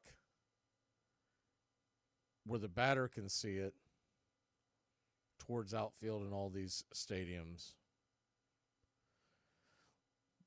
1-1, high and out of the zone, 2-1. 98 miles an hour fastball. Out of town scoreboard looks like this. The Yankees lead the Marlins 1-0 in the 5th. Milwaukee 6-1 over the Reds in the 7th. Chicago, Cleveland 5-5 in the 8th. The 2-1 pitch, way outside wide, 3-1. So 3-1 count, 2 outs. To DJ Stewart. Standing on deck is McNeil. Dodgers and Minnesota are scoreless in the 4th. Toronto 5-0 over Seattle in the 5th. Houston 2-0 over Kansas City in the 3rd. The 3-1 pitch, swing, and pops it up. Back out of play, full count. So Alonso will be on the move with 2 outs. Runner on first. Phillies and Redbirds are scoreless heading to the 4th. Oakland and Texas scoreless, 1-1, tied up in the 2nd.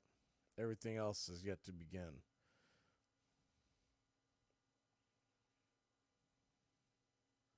Baltimore did beat Boston earlier today. I think that's one game we didn't mention. That was 7-1.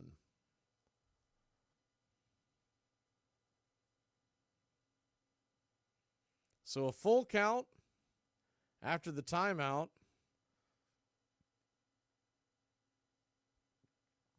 Stewart gets back in. About 8 seconds left on that pitch clock. Lopez comes set the pitch. Inside, ball 4.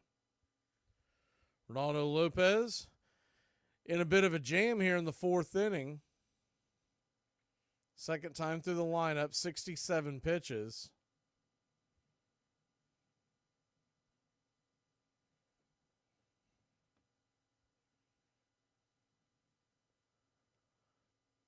Runner on first and second, 2 outs. Jeff McNeil steps to the plate. First pitch on the way to McNeil is down and away for a ball, 1-0.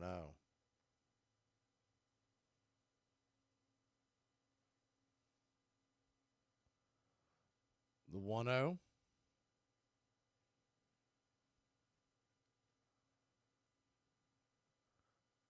Lopez kicks and fires right there at the knees for a strike. 93-mile-an-hour fastball.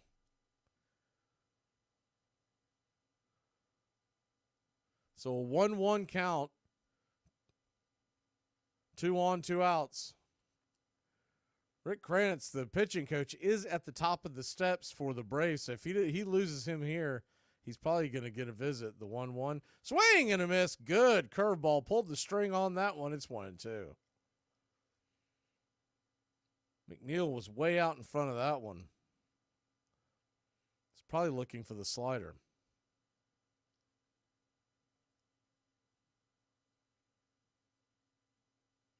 The 1-2 pitch, 97 miles an hour, high and out of the zone, 2-2.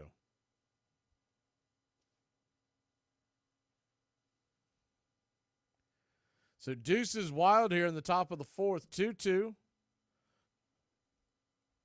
Count, 2 on, 2 out. The pitch, swing, and that ball's hit softly on the ground to Arcia. He'll flip it over to first, 6-3 put out, and the Braves are out of trouble.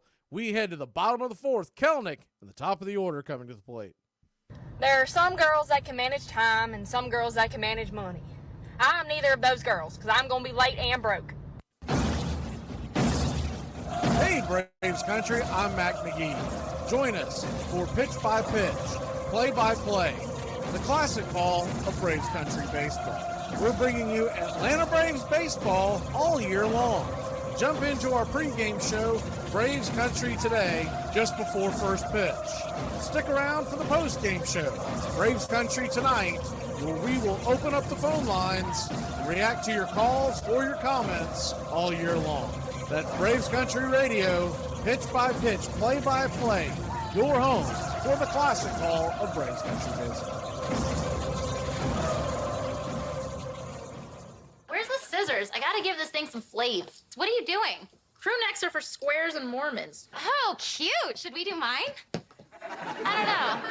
If you have no car, why open the garage? Here are some baseball facts you might not have known. Hall of Famer Jim Palmer is arguably the best Orioles pitcher ever. He had the most wins in the 70s and was remarkably good at limiting homers. Over his 19-year career in the league, Palmer never gave up a grand slam or allowed back-to-back home runs.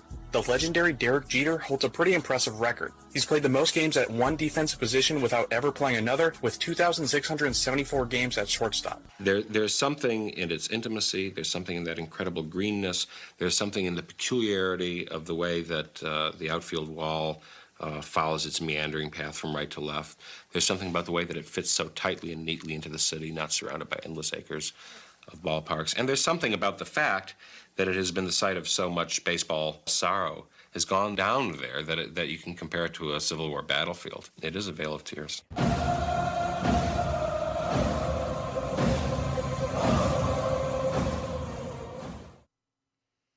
Welcome back to Braves Country Baseball.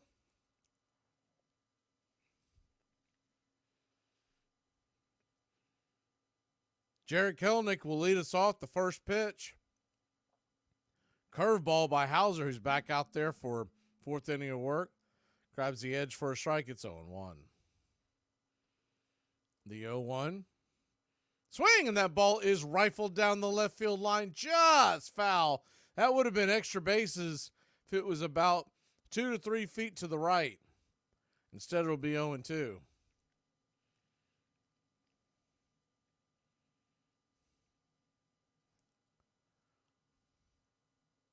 So McNeil, I just pulled up his contract, by the way. He still has this year and 2 more. As the 0-2 pitch.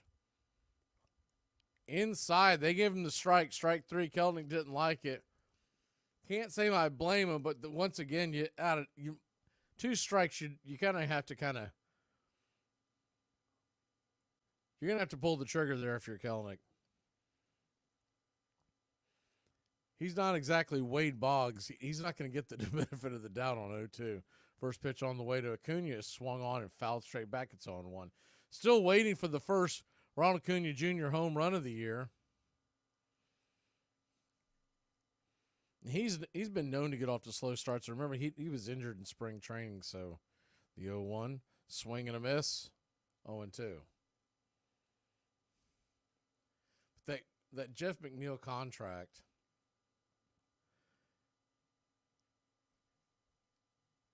is the 0-2 pitch just off the plate wide, 1-2. Try to hit that fastball on the outer edge, try to dot the side of the paint. The 1-2 pitch swung on, chopped foul towards third. Do it again at 1-2.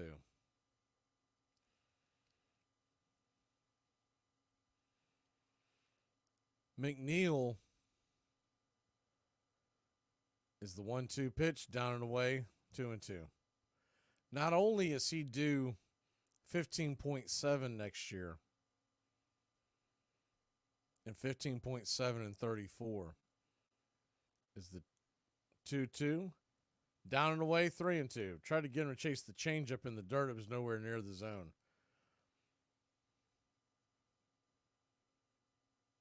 If they don't get their payroll down, he's going to cost them an extra $12 million in luxury tax fees.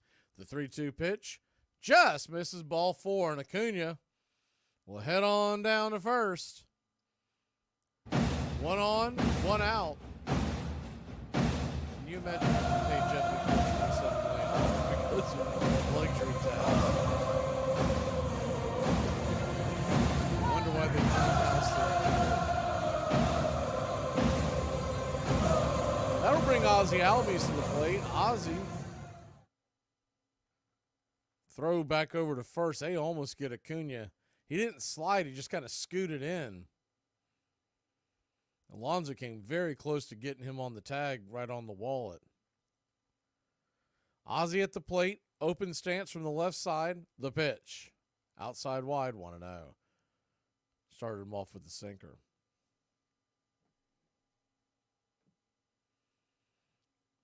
The 1-0. 2 for 2. A double and a single for Ozzie. The pitch from Hauser. Swing and chops that foul over towards the third base dugout. 1-1.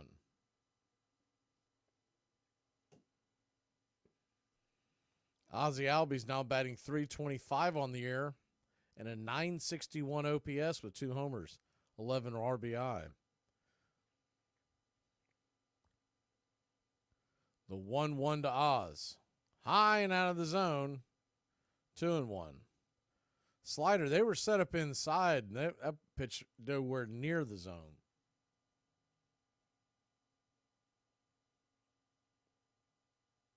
That Cole Reagans is on the mound tonight for Kansas City. He's having a tough time with the Astros. 2-1 pitch. Acuna takes off, and he is safe. He got a heck of a jump.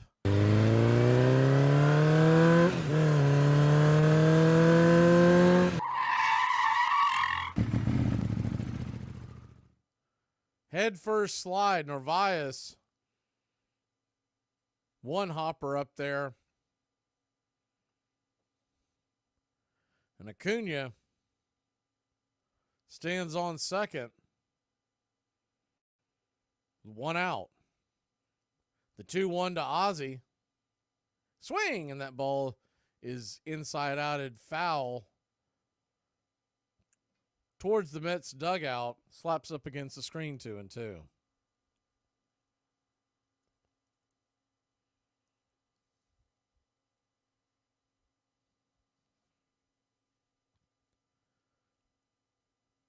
The 2-2, bottom of the fourth, 1 out. Pitch on the way. Acuna takes off. He steals third. They're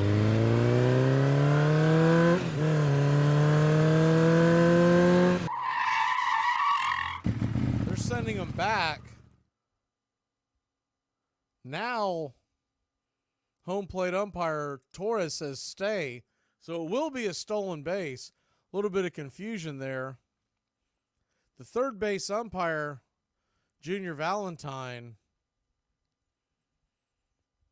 not sure why, but he was sending him back. Did he think there was interference, maybe?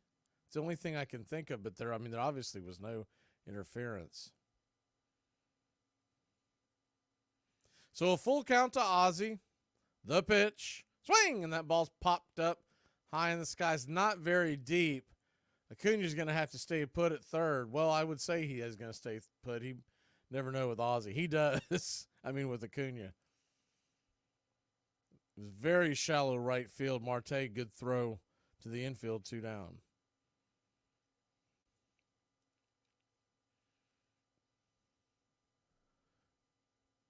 So one down, or one on, two down. Runner at third. Now it's going to take a base hit or something out of the ordinary. A balk, a wild pitch. First pitch on the way to Riley is just off the edge for a ball. It's 1-0. Starting off that slider. Hauser is about to throw his 80th pitch of the night. Dodgers 3-0 now over Minnesota in the fifth. Yankees 2-0 over the Fish in the fifth. The 1-0 swung on, pops it up. That'll bend out of play over the first base dugout, about 7 or 8 rows back. 1-1. More fans have stayed than I thought there would be with the elements and the weather. Still a decent crowd. Essentially, if you were at a Marlins game, it'd be a sellout. The 1-1 just misses outside. He's not giving anything. And Hauser is like, come on, man, I'm struggling. Give me that corner. So a 2-1 count.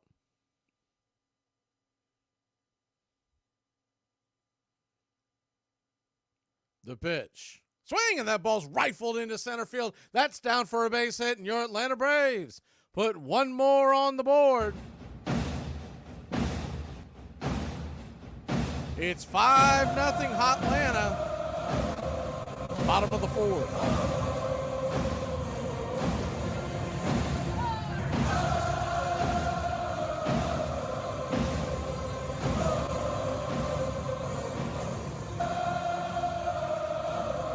That ball was scalded in between second and short. That'll bring Matt Olson to the plate. They're going to stick with Hauser. The first pitch from Hauser to Olson is off the plate wide for a ball. For a strike, 0-1. That pitch was off the plate, but they gave him the benefit that time. So an 0-1 count. Righty, lefty. Hauser comes set. The pitch. Outside wide. 1-1. One thing about Hauser, since the last time we saw him in Milwaukee, looks like he's dropped about 20, 30, maybe even 40 pounds. And he really doesn't look like himself because he also trimmed his haircut as well. The 1-1. Swung on, ball is hit onto the left side of the infield. Beatty's got it, fires it over to first, and it's a 5-3 putout to end the inning. But not for your Atlanta Braves. Send Acuna home via Austin Riley RBI single. We'll be back in a flash. Braves Country Radio. You may not be the girl of his dreams in the typical sense, but you can always be the feral swamp witch that haunts his dreams and sends him increasingly disturbing visions until he comes crawling on his knees, begging for mercy. Don't ever sell yourself short. No, you don't drink. You're just acting. In fact, last night at the bar, he was acting so good they had to carry him to his room. I just picked up a hitchhiker, and he seemed like a nice guy, and after a couple minutes, he said, "Aren't you worried that I might be a serial killer?" And I was like, no, the chances of two being in the same car. Can we move the rubber back, pitching rubber back? How about just like a foot? How about 3 feet? How about that? Have you ever thrown a ball 60 feet, 6 inches? Yes, I have. Have you ever hit the glove? Yes, I have. With a catcher squatting? So every time. It's almost nothing. Okay. Your son would barely know. No, that's not true. Right now there's a starting pitcher's $115 million on the IL right now. So that was, and relief pitchers, there's $48 million. And so this is going to cause more? Yes! What's happening now with the... Because my instinct is if I'm standing here and now I have to stand here, there's going to be a little more of a... All those guys you say are getting hurt with your pitching rubber 60 feet 6 inches. So maybe that's a problem. Oh, okay. So let's bring it back to second base. You move the mound back, the pitcher's rubber back. I don't care how much. There will be an increase in injury. I woke up this morning and said, I was going to quit my job. But then I remembered I'm too fat to dance and too ugly to strip, so here I am. Stengel used a system he had learned long before while playing for John McGraw, platooning. Left-handed hitters would often be benched against left-handed pitchers. Right-handed hitters went for weeks without facing a right-handed starter. He also relied heavily on relief pitching. Braves Country Radio, your home for the classic call of Braves Country Baseball.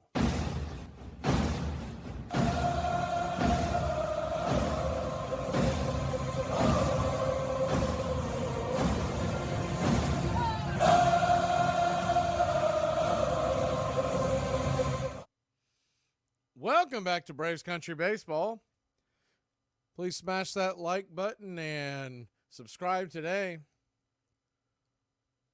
Atlanta Braves lead this one 5-0. Become a country club member today. Help support the channel, and we have all kinds of perks that are in there already and more to come. The Braves are working on the mound. When I say the Braves, I mean the grounds crew. They don't have Ozzie Albies out there with a shovel. As they're trying to get set to start the inning. An important inning to start because you want to get this inning through so it's an official game. Looks like they're close to getting back to it. We'll hit the scoreboard, the out-of-town scoreboard, while we wait. White Sox 7-5 over Cleveland in the 9th. Yankees 2-0 over the Fish in the 6th. Milwaukee all over Cincinnati tonight, 9-1 in the 7th. Toronto 5-0 over Seattle. That game is in the 6th. Dodgers 6-0 over Minnesota in the 5th. Houston 3, KC nothing, bottom 4. St. Louis is taking a 1-0 lead over the Phillies. That game's heading to the 5th. Texas 2, Oakland 1, bottom of the 3rd. Arizona 2, Colorado nothing, top of the 1st. A few more games that are set to play that have not yet started tonight. Tampa is at L.A. That game starts in a little less than an hour. Along with Washington at San Fran. And the Cubs are at the Padres. They're doing the finishing touches on the mound, and they'll let Ronaldo Lopez throw some warm-up tosses. Rain's really not coming down that hard right now, so I don't think we're in a threat of getting a delay, which is the big thing. You at least want to get through the 5th inning, not just to make this an official game, but you want to get through that 5th inning before a delay so that Lopez can give you that 5 innings. And if you have to go to some kind of delay, it's a lot easier to spell 4 than it is 5 down the stretch. I'd say if there was a long delay, there's a good chance we'd see Winans, and they would go ahead and get on the horn and send somebody from down on the farm to make a spot start or the dreaded bullpen game for tomorrow. Tomorrow night it's a 7:20 first pitch, so they would have time to get someone up here if they needed them. Thursday, 12:20 first pitch. That'll be Max Fried taking the ball. And then we head to Miami and Houston. 3-game set with the Marlins beginning Friday night.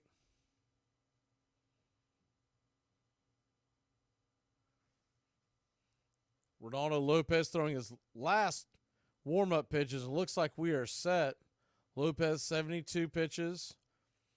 Set to face 8, 9, and 1 hitter. Harrison Bader takes the first pitch from Lopez. Right there for a strike. Curveball to start it off. It's 0-1. Bader, 1 for 1 with a single in the 3rd. The 0-1. Another curveball. Almost the same exact spot. 0-2. So an 0-2 count.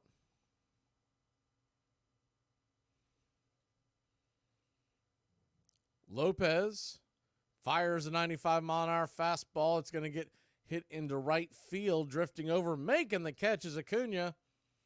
1 away.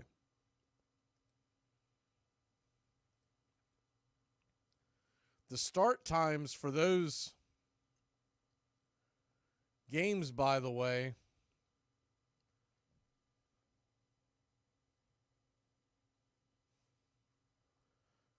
coming up on the weekend. 7:10 is the first pitch on the way to.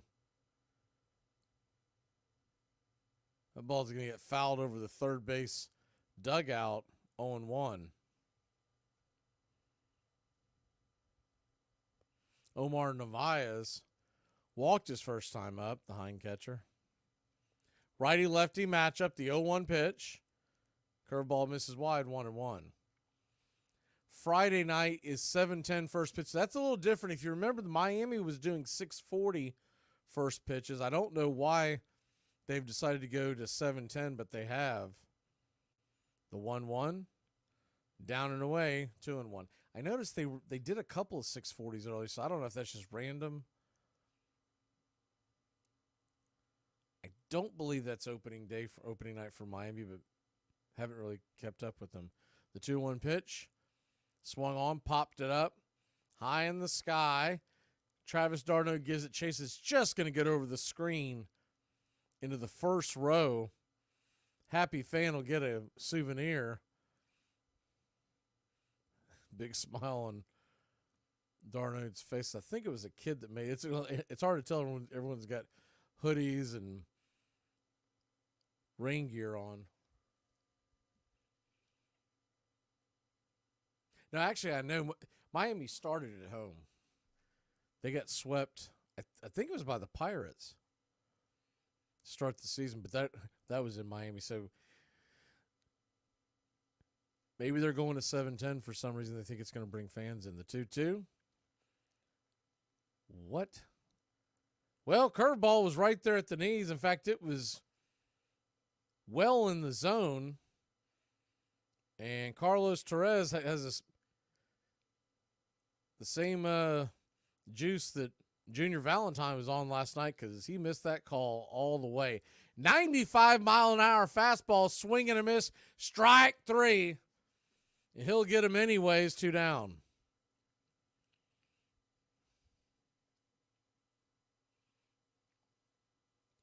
Saturday's game is a 4:10 first pitch. It is not a night game. It is a 4:10 first pitch. We'll come on the air about 3:30 for the pregame show. Check swing foul by Nimmo to start off the at-bat. A grounder towards the third base dugout. It's 0-1. Monday, remember that's Jackie Robinson Day. That game is 8:10 first pitch. The 0-1. Swing and a miss over the top. 0-2. So an 0-2 count.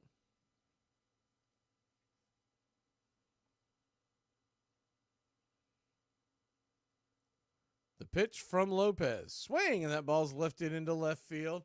Jared Kelenic drifts over, makes the catch, and we got ourselves an official ball game. We'll head to the bottom of the 5th. Ozuna, Harris, Arcia try to add on to this 5-0 lead. It's not that hard, Scott. Tell him, Wash. It's incredibly hard.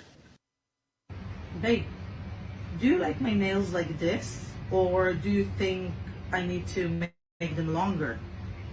Do you want the truth or the husband answer? Why do you have to be such a smartass? Do you want the truth or the husband answer? I know you're gonna piss me off. Give me the husband answer. It looks amazing the way it is. Love it. Thank you. Give me the truth. Don't give A little gamesmanship here. Davy Johnson just came out of the dugout and confiscated Alex Rodriguez's bat. Ken Griffey Jr. just flipped Rodriguez his bat. Say, here, use mine. We have learned that the president did indeed tell Ken Starr that he had an inappropriate relationship with Monica Lewinsky. That was expected. To a country transfixed by the revelation that the president had cheated on his wife and lied about it, Mark McGuire and Sammy Sosa provided a welcome distraction.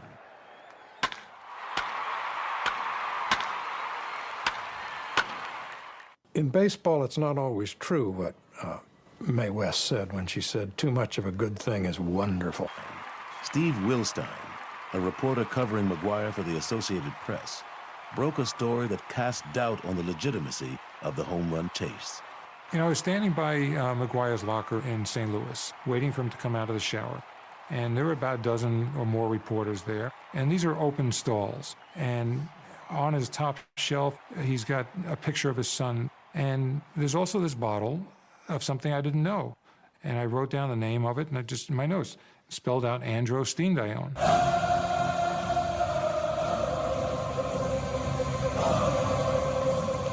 Welcome to Braves Country Baseball.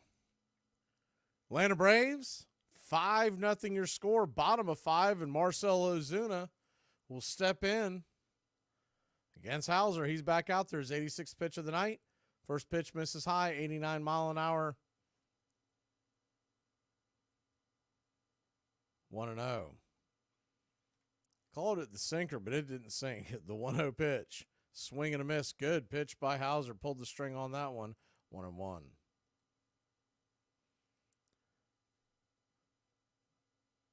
So a 1-1 count. Kicks and fires. Swing, and that ball's lifted high and deep into center field just before the warning track. Hader will make the catch. Ozuna gave it a ride. Just got underneath it. 1 down.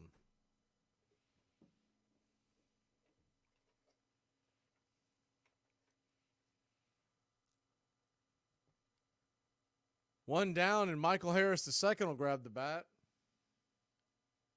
He's 1 for 2. Atlanta Braves 8 hits on the night, 5 runs. Mets, no runs, 2 hits, and 1 error. First pitch is a curveball outside wide. It's 1-0.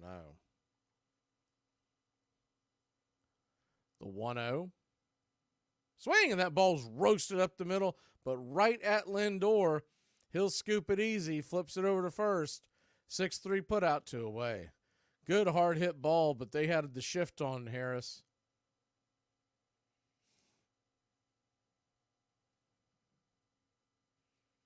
Lando Arcia comes to the plate. Arcia. You'd like to see Arcia take some pitches here just to drive Hauser out of the game to work that bullpen tonight. First pitch on the way, Arcia drags it foul. It's 0-1. Sure, they don't really think about that big picture as they're stepping up there to the plate, but you look at it and you're like, if he even throws 5 pitches, seriously doubt they send him back out there. The 0-1, outside wide, 1-1.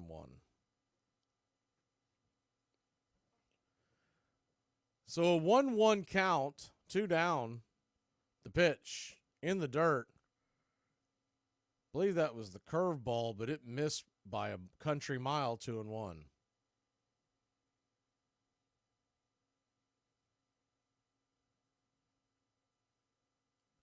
The 2-1 pitch, high and inside, 3-1.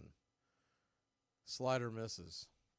See a question about the shift, Brian. They teams still put the shift on, but there's now rules that you can't.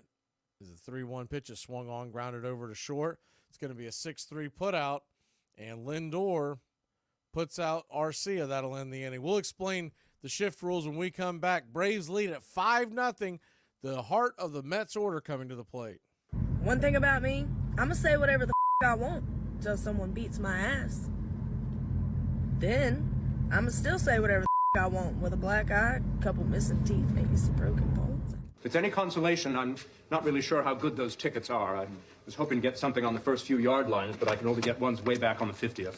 Can we get another NCAA game? Like, I'm so frustrated that playing Madden is so challenging. I told my brother, I wish I would have played Madden more growing up and won Super Bowls on Madden and visualized that, because I spent so much time winning Heismans and winning championships on NCAA. Yeah. You know what I'm saying?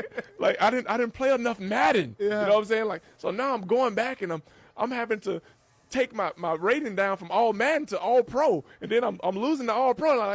I'm not going to rookie. You know what I'm saying? I got to go to, whatever the next one is. Like, and I'm getting these wins, but this doesn't feel real. Yeah, you know what I'm saying? Yeah. And then I play my brother, and he's 21 stomping me. I don't want my child to miss knowing him. Who else is going to teach him how to catch a football ball? Fellas, do y'all's ladies text y'all all day while you're at work telling you how much they miss you, but as soon as you get home, they're cussing you out about random stuff that's going on around the house? Or is it just me? Because we've been playing it fundamentally the same way for so long, the way that we can find the benchmarks that cross generations and cross decades is to be able to use these statistics as if they were labels. They aren't numbers. 300 hitter is not a number. The 300 hitter is a tag that means something today, as it did in 1930, as it did in 1890. So the statistics become a means by which we can connect to the permanence. I can make that comparison with my father, who could have made it with his father, on that common language of statistics.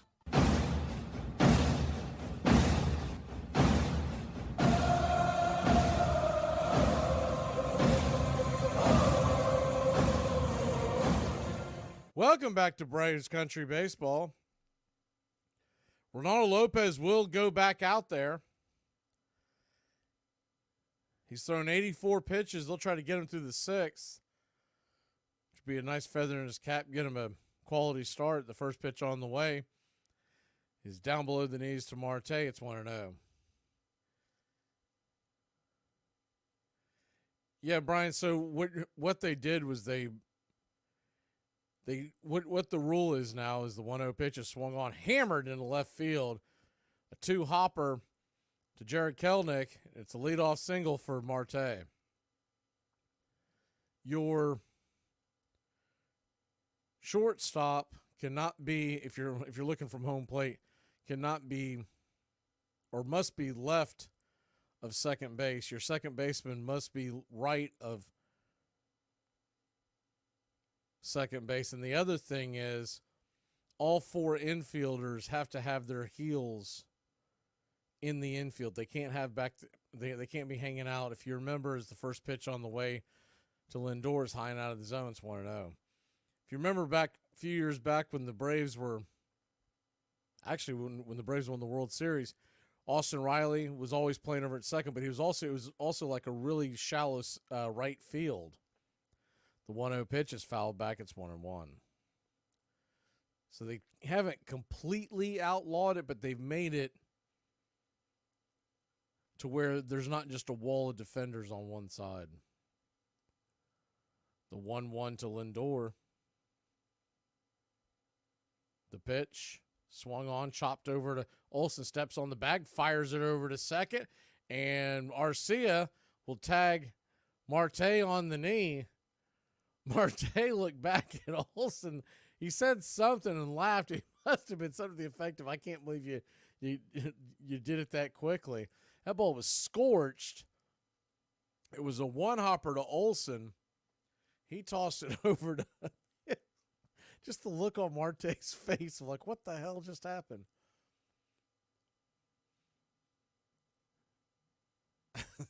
First pitch on the way to Alonso is 94 miles an hour up top for a strike. It's 0-1.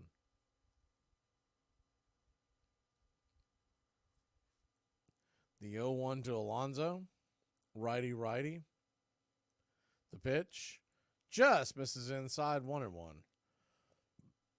So a 1-1 count. Lopez at 91 pitches. So very manageable to get through this inning if he gets Alonso. Could even face another batter in theory. The 1-1, 93 miles an hour. They got him with another automatic ball. They put strike on the screen, but it's not. It's a ball.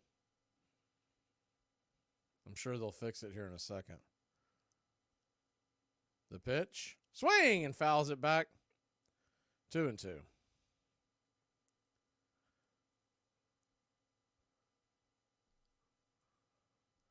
So a 2-2 count, though it says 1-2 on your screen. The umpire made the motion as if he was adding a strike to the count. The 2-2, inside, ball 3. So a 3-2 count.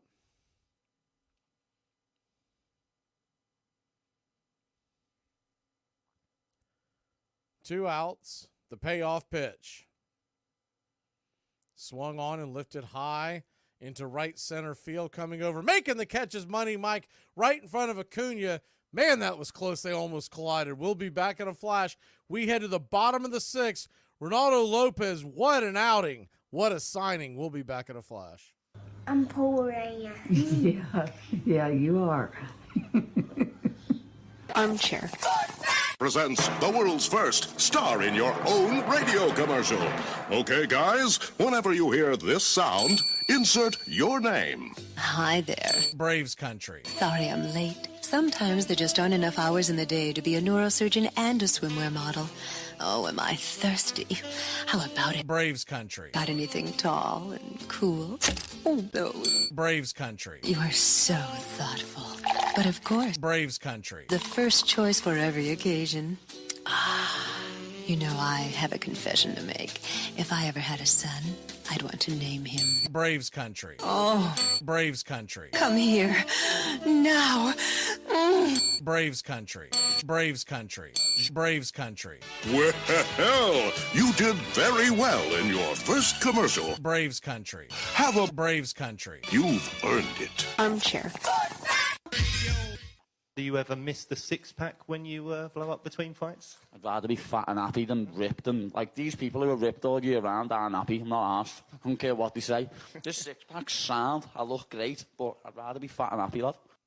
I think those Boston fans actually won that series for the Pilgrims. We beat them 3 out of the first 4 games, and then they'd start singing that damn Tessie song. You could hardly play ball. They were singing Tessie so damn loud. Like when Honus Wagner came to bat, they'd sing, Honus, why do you hit so badly? The Boston Americans made it 5 victories out of 8 games played, which gives them a clear title to the highest honor ever achieved in baseball, Boston Globe. The games proved so popular that the two leagues decided to hold a championship series every year. A team from Boston had beaten a team from Pittsburgh just 650 miles away, but the owners insisted on calling it the World Series.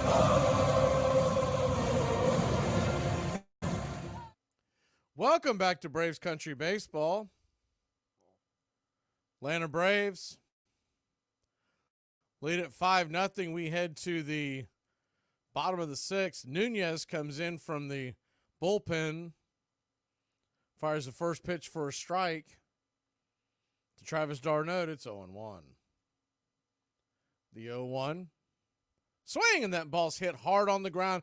A diving stop by McNeil, and he has a throw to first. It's off the bag. Alonso makes a diving effort, catches the ball, but d'Arnaud dives under the tag. He is safe at first. And your Atlanta Braves have the leadoff runner on. Alonso ran back up the tag. d'Arnaud. Probably comes a couple of things. A, making sure to tag the bat. And the other, make sure he had offered to go to second. First pitch on the way to Kelenic is swung on and fouled back out of play. It's 0-1. The 0-1.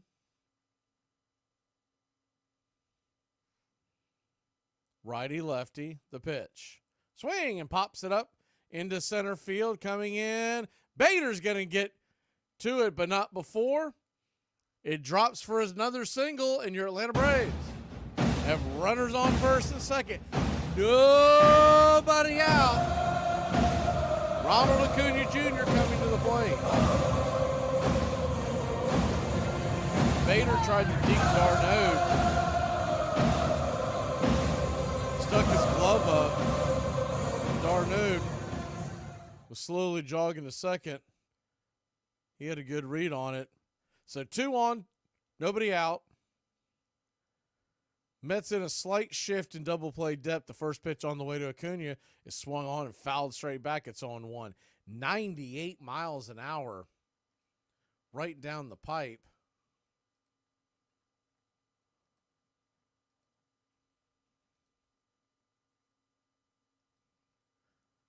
The 0-1 pitch, swung on, chopped over towards third, and charging the play is Beatty. He fires it over to first, and another high throw. Ronald Acuna Jr., he is safe. And your Atlanta Braves have loaded the bases.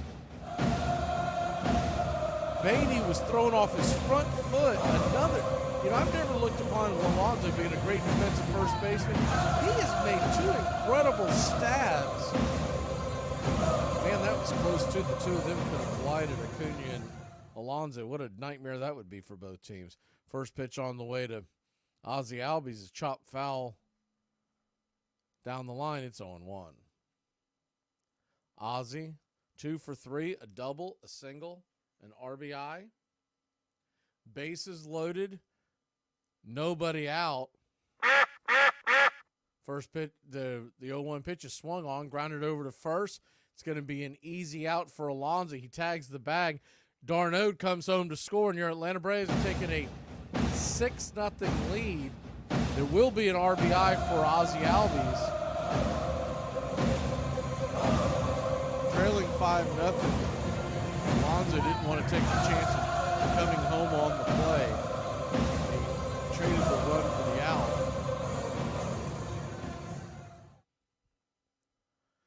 That'll bring Austin Riley to the plate. Runners on second and third, 1 out. You got Kelnick at third, Acuna at second, so speed both places. First pitch on the way is a 97-mile-an-hour fastball, pumps it right down the pipe. It's 0-1. Riley 2 for 2. The infield is now drawn in. The 0-1, way outside wide, 97 miles an hour, 1-1.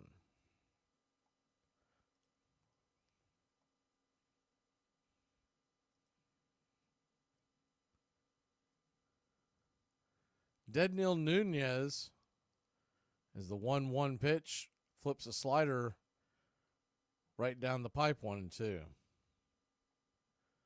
from the Dominican Republic, 27-year-old right-hander.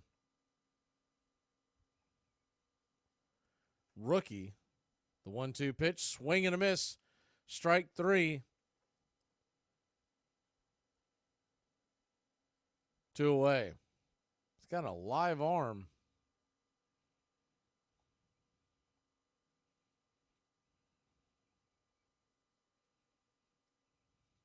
That'll bring Matt Olson to the plate. Matt Olson, 1 for 3. First pitch on the way to Olson, swung on, chopped on the ground. Over to Alonso. He'll step on the bag, and that'll end the inning. But not before your Atlanta Braves put another run on the board. It's 6-0. We head to the top of the 7th inning. Michigan, Ohio State feels like you're asking me to pick which one of your kids is my favorite. And I just can't. Because I don't like any of your kids. Camden Yards is where the Baltimore Orioles play their home games. The ballpark was actually built very close to where Babe Ruth was born. In fact, Ruth's father allegedly owned a pub exactly where center field is today. Lager, the beer that brought the forest down. I drive an exotic imported sports car. I eat exotic foreign food like frankfurters and pizza. But when it comes to numbing my mind, I'm a patriot. I drink the beer that brought the forest down. I'm a lager man. And hey, it's happy hour somewhere. Lager brings out the patriot in you. Hey babe. Yeah. I decided that tonight I'm gonna skip out on Tuesday night football and take you on a date. Really? Yeah. Okay. Do you want to? Yeah. We can go get sushi or something. Yes. Okay, let's do it. Okay. Sure. Yay! Actually? Yeah. I figured I'd put a break on football for a little bit, just because I feel like we watch it a lot. It's a game where the emphasis during the course of it is put on a single individual. Fly ball goes out towards the left fielder, and he has this moment of what's going to happen. Fred Snodgrass, who was one of the great players for the Giants back in the old days, I think it was in 1912 he missed a fly ball which lost the Giants the World Series. When he died, this enormously successful man at the age of 83 or something like that, a banker in California or whatever, Fred Snodgrass dies, muffed fly ball in 1912. I mean, this, and despite his success, despite his joys or grandchildren and so forth, there was this one stigma that was attached to him for the rest of his life. So it does indeed have to do with, you better catch that fly ball out in left field or you're marked forever.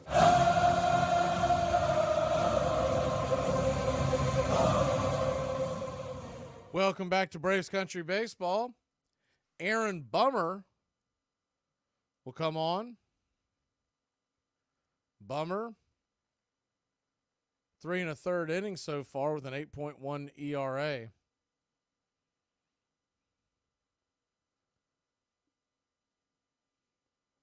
Bummer set to face Beatty, Stewart, and McNeil. First pitch on the way is a sweeper, misses just off the edge, 1-0.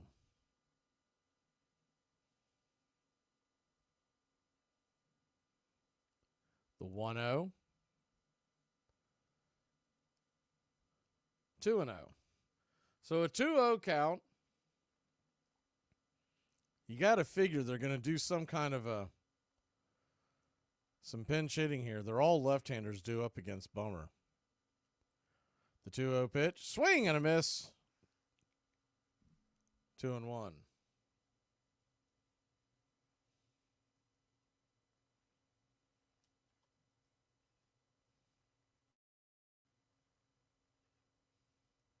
The 2-1 pitch, swung on, grounded up the middle, and that'll get in for a single, and it's a leadoff single for the Mets here in the top of the 7th.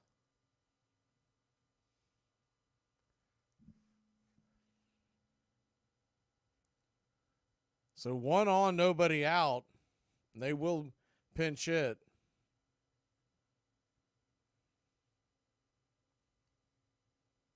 Looks like it's going to be Taylor coming off the bench. We saw him come in last night. Tyrone Taylor, 30-year-old. Lefty-righty matchup. The pitch. Down and in, 1-0.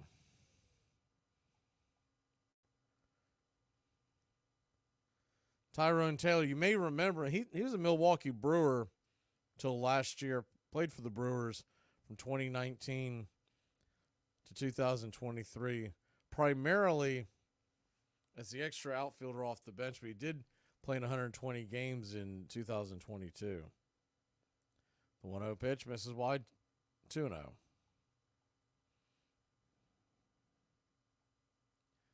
Taylor's from Torrance, California. Drafted by the Brewers back in 2012, the 2-0. Misses inside, 3-0. So a 3-0 count. Bummer is known for, when he was brought over, one of the main things they liked about him is he throws some hard downward ball that induces double plays. The 3-0 pitch just grabs the outer edge. Not sure about that one, but we'll take it. It's 3-1.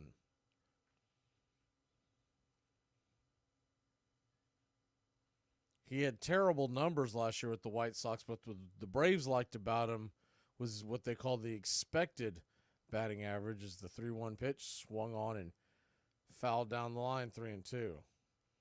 There's a lot of factors in with that, but one of the things, the White Sox had one of the worst infield defenses in all of baseball last year, and he's typically a ground ball pitcher. So they were looking into the numbers as far as they believe that their infield is the 3-2 pitch. Swung on, chopped over just past the diving glove of Austin Riley. That would have been trouble if it would have been fair. Just goes over the bag foul. And it was out past the outstretched glove of Riley.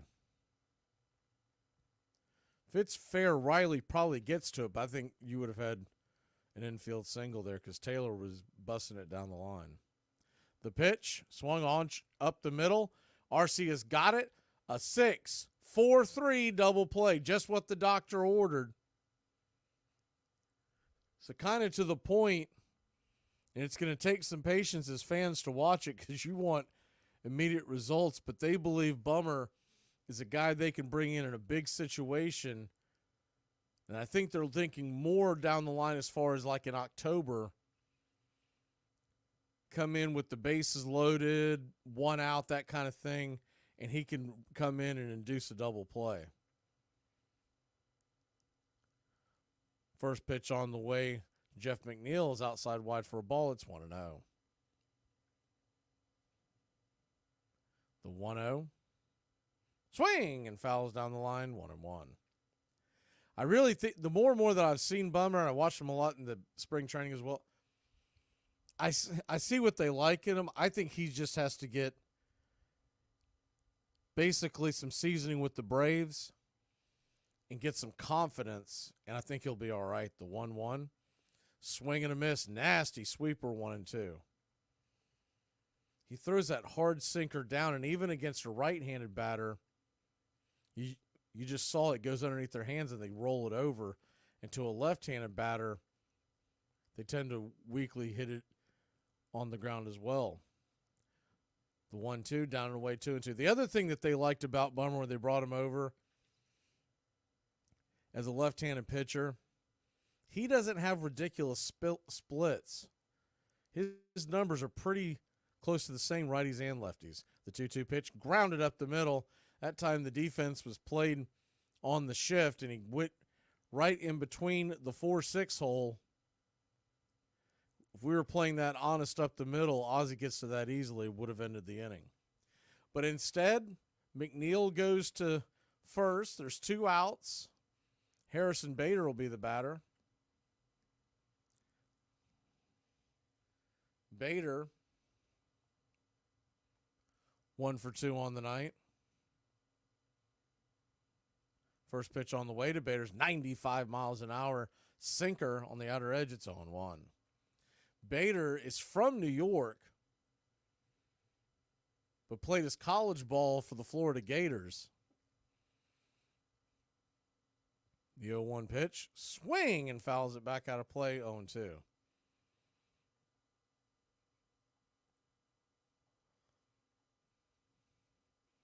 And he came up with St. Louis in 2017. It was always a phenomenal defensive player, and he's mixed reviews with his bats, but he's always been a very good defensive player, very good base runner. The 0-2 pitch, swung on, rifled right at Riley. An atom ball gets us out of the inning. Whew! Riley's going to go sit down. I think he might have got some whiplash. We'll be back in just a moment. 7th inning, y'all. Get up and stretch. All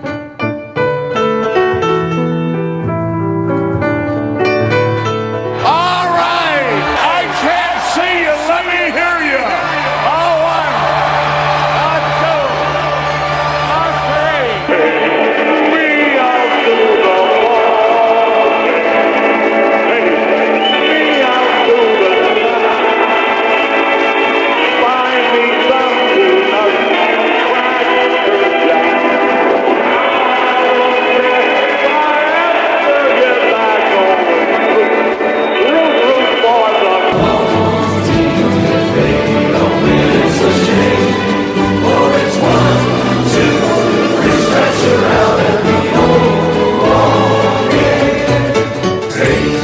out to the ball. We out to the find me something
Welcome back to Braves Country Baseball.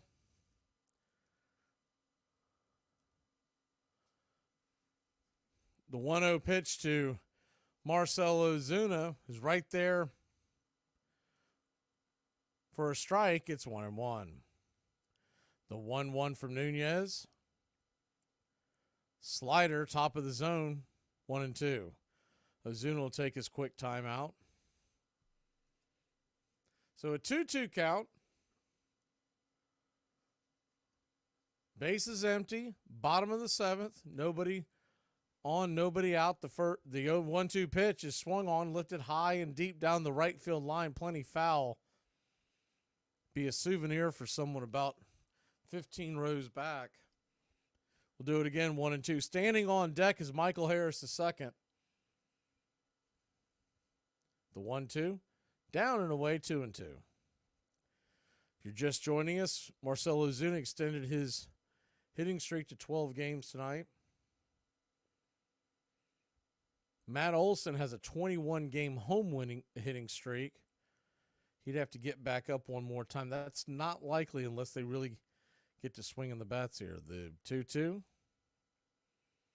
High and out of the zone, 3-2. 98 miles an hour.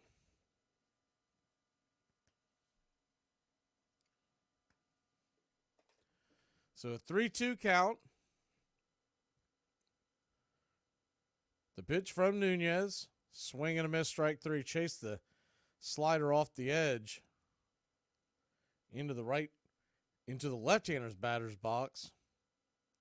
Ozuna down on strikes, 1 away.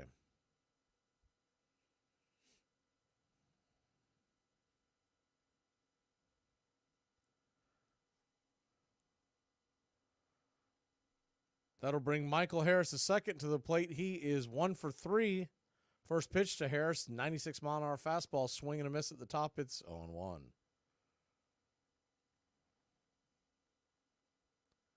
The 0-1.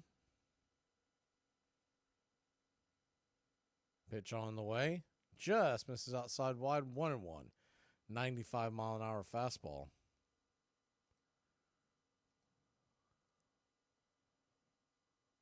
So 1-1 count. Infield just a slight shift to the right. Pitch, swing and a miss, slider, 1-2. Tell you what, first time seeing this kid Nunez pitch. Saw him pitch one time in the spring, but he's got some pretty good stuff.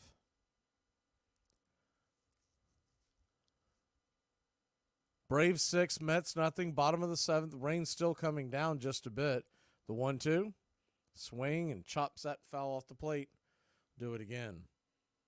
Looks like the rain will be gone and out of the vicinity for tomorrow night's game. It's supposed to rain in Atlanta till about late morning and then start to clear up. The 1-2 pitch, swing, and fouls that down the line, 97 miles an hour.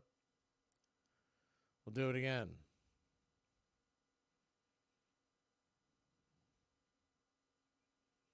Braves 6, Mets nothing. Braves scored 1 in the first. Is the 1-2 pitch. Chop foul past the first base dugout into the camera well. We'll do it again. Ronald Acuna Jr. came home to score off a double from Ozzie Albies in the bottom of the first. In the third inning, the Braves scored 3. Riley driving Acuna home is the 1-2 in the dirt, 2-2. And Olson singled to right to bring home Ozzie. Ozuna then singled to left, scoring Riley. And the Braves led it 4-0 at the end of the third. The 2-2 pitch, caught looking, strike 3.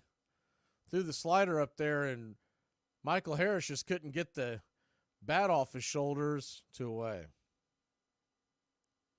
With the score 4-0 in the fourth inning, Riley singled home Acuna. And then last inning in the 6th, Travis d'Arnaud scored on a bases-loaded fielder's choice by Ozzie Albies. He did get the RBI. Orlando Arcia takes the first pitch right there, first strike. It's 0-1. Arcia is 0 for 2. but a hit by a pitch in the second. The 0-1 swung on and fouled straight back.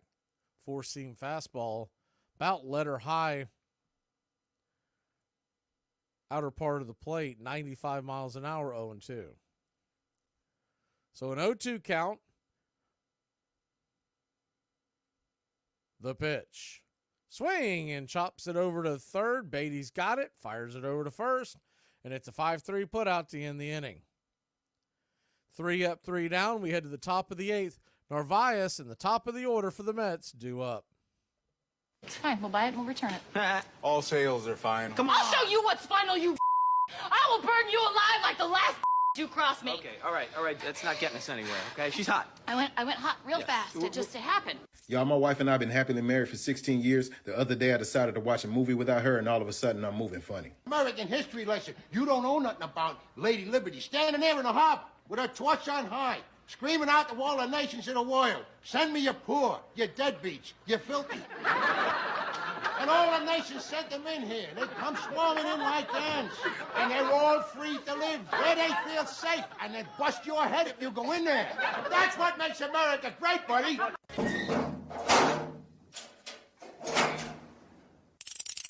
Here's Jackson, the last time at bat possibly in Reggie Jackson's career. Listen to the crowd.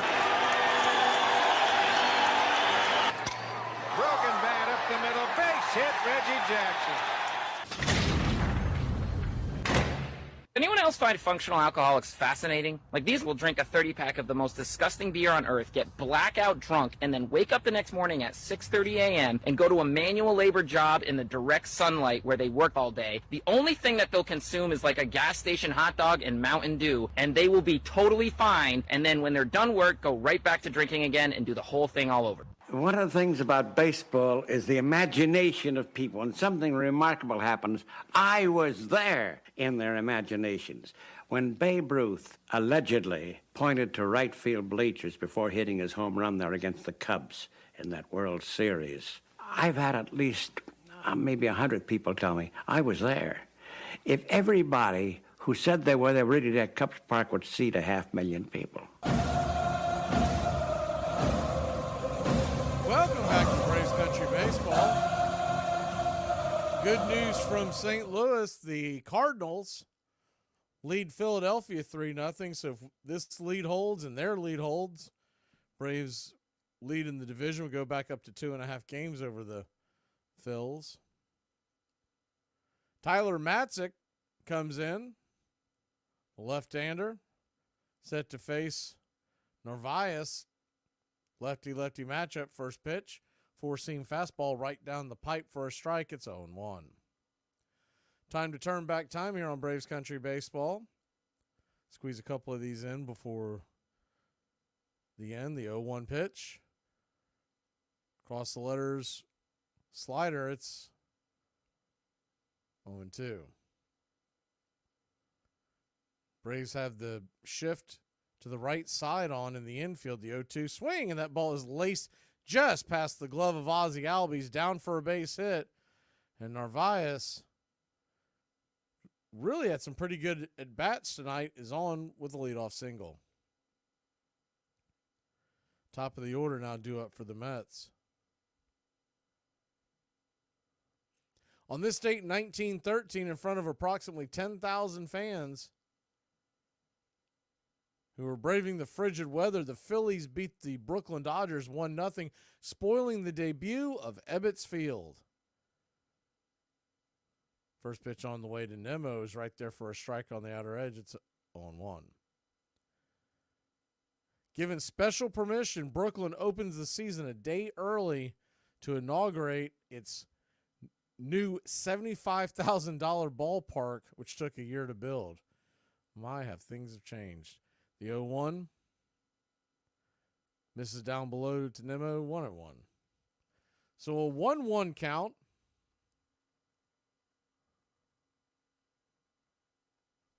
Lefty. Narvaez on first. The pitch. Swing, and that ball's rifled into center field. That's down for a base hit. And it's 2 on, nobody out. And the heart of the order due up for the Mets. Also on this date in 1912, the first ever game played at Fenway Park.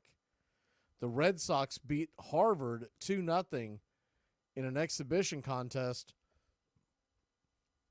that was abbreviated because of snow in front of 3,000 fans.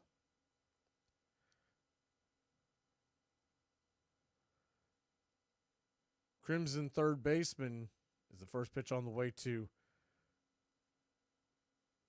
Starlin Marte is rolled over foul in between home and third. Riley lets it roll foul, 0-1. You almost wonder if you would have been better off scooping that up and getting the out. Up 6 with only 6 outs left. Outs are the name of the game right now.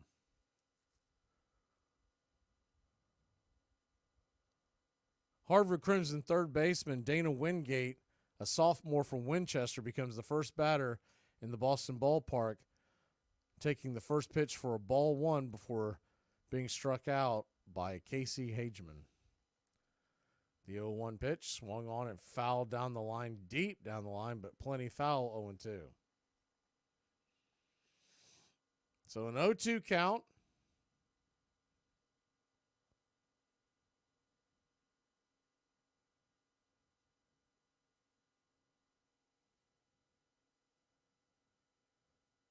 Lefty, righty, the pitch. Inside 1-2. 94-mile-an-hour fastball misses.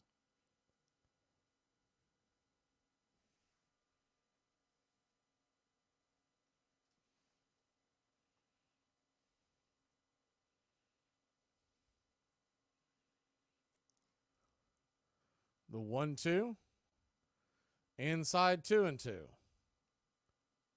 So a 2-2 count.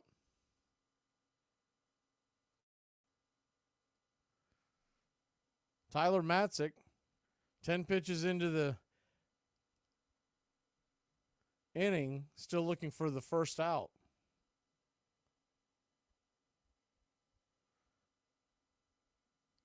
The 2-2 from Matzik.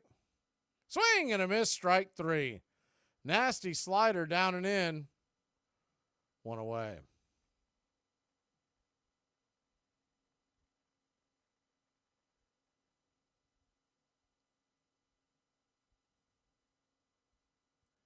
On this date in 1970, on the Dick Cavett Show, Paul Simon tells Mickey Mantle the lyrics to Mrs. Robinson, which is the first pitch on the way to Francisco Lindor, is up high for a strike on the outer edge, 0-1. Where have you gone, Joe DiMaggio? A nation turns its lonely eyes to you. The 0-1 swung on and laced towards left. Kelenic will make the catch, 2 down. Paul Simon tells Mickey Mantle the lyrics would have been, where have you gone, Mickey Mantle, but explains to his favorite player about the syllables, and Joe DiMaggio fit better into the song, and that's why he picked Joe. I mean, if you're writing a song like that, man, jam it in there, make it work, if that's your favorite player. Tyler Matzik kicks and fires the first pitch to Pete Alonso. He fouls it back. It's 0-1. 2 down, 2 on. One swing would cut this lead in half.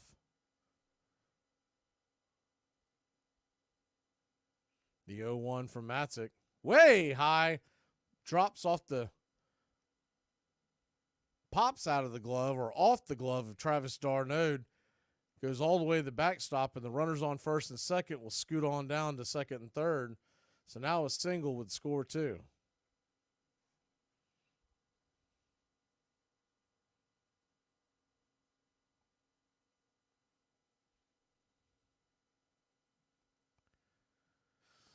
So 1-1 count. Braves infield is back and on a shift to the left side. They are all the way back. The 1-1 misses high, 2-1.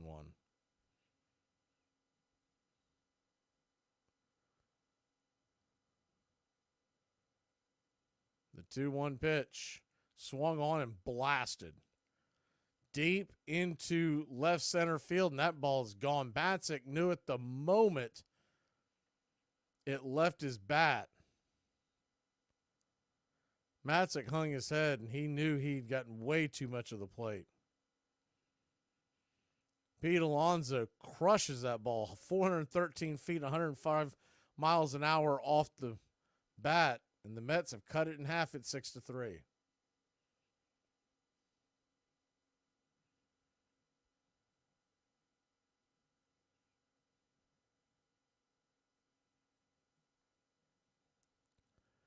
So just like that, we're cut in half, and we've got ourselves a ball game again.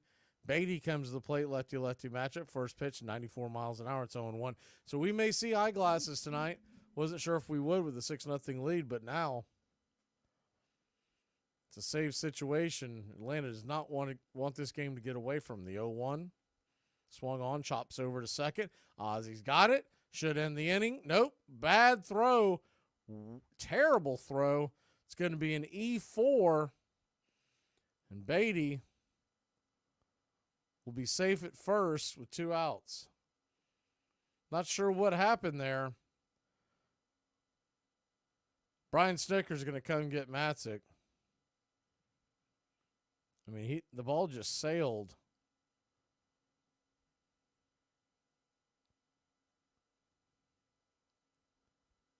And the ball goes past Olsen's glove, and it hit the runner on the wallet but didn't get away.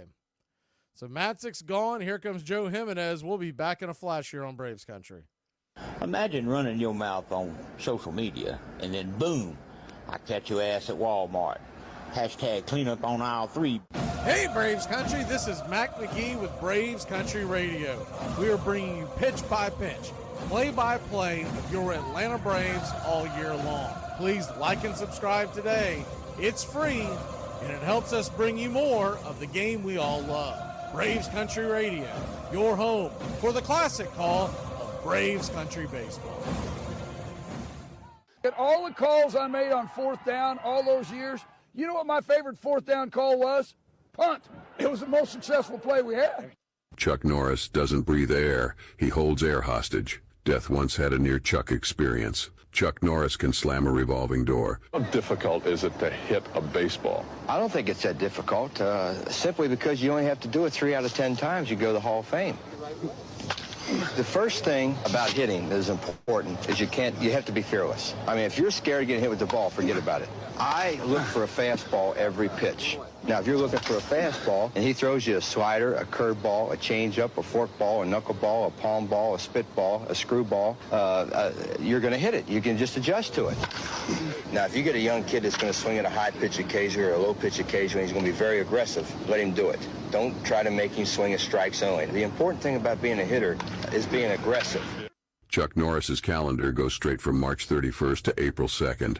No one fools Chuck Norris. That's sort of a myth around. Ruth couldn't handle himself. How could he handle other players? Well, that's nonsense. I mean, the man drank a lot and he raised hell and he caroused, but he was a major league player for 22 years. He must have taken care of himself pretty well. And could he have managed? Who knows? Some terrible people have become great managers. Some likely people were terrible managers. He certainly deserved a chance. He didn't get it.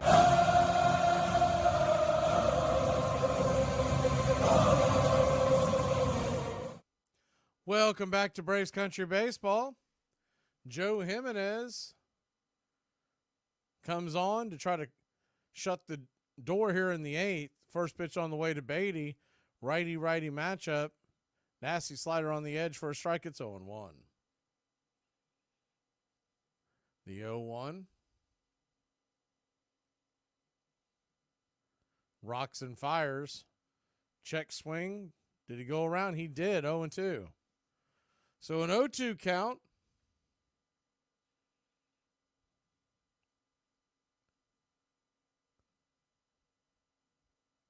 Runner on first, 2 outs. Big hole on the right side, the 0-2 pitch. Down and away, 1-2.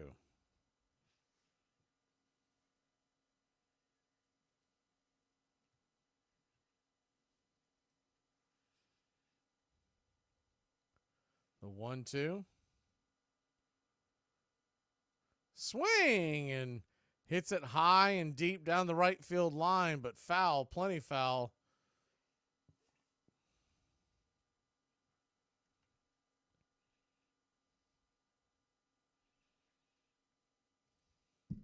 You got a 1-2 count on Taylor.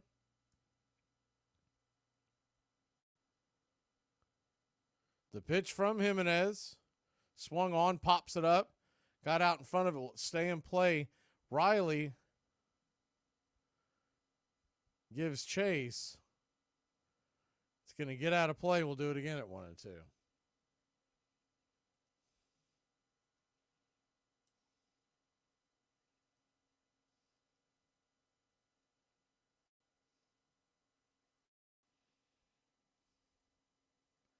The 1-2. Jimenez comes set. The pitch. Swung on, hammered into left field. That's down for a base hit. And the Mets have brought the tying run to the plate after trailing 6-0.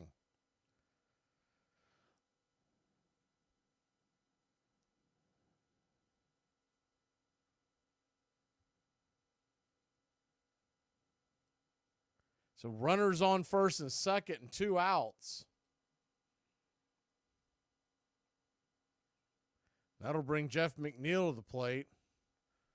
McNeil, righty-lefty matchup. The pitch. Nowhere near the zone. 94-mile-an-hour fastball, 1-0. Braves 6, Mets 3. Top of the 8th inning. The 1-0 just grabs the outer edge, 1-1. 93-mile-an-hour fastball. McNeil didn't like it. One of those 50-50 calls, depending on what jersey you're wearing, whether you like that one or not. The 1-1 swung on, hit high, not very deep. Acuna's coming over. He will make the catch, and that'll end the inning. So mercifully, the 8th inning's over. The Braves cough up 3 runs, but we've got a 3-run lead heading to the bottom of the 8th. Okay, listen, I might not be good looking, but let me tell you, my personality is also a show. I literally have nothing going for me. Hey, Braves Country, this is Mac Magee with Braves Country Radio. We are bringing you pitch by pitch, play-by-play of your Atlanta Braves all year long. Please like and subscribe today. It's free, and it helps us bring you more of the game we all love. Braves Country Radio, your home for the classic call of Braves Country Baseball.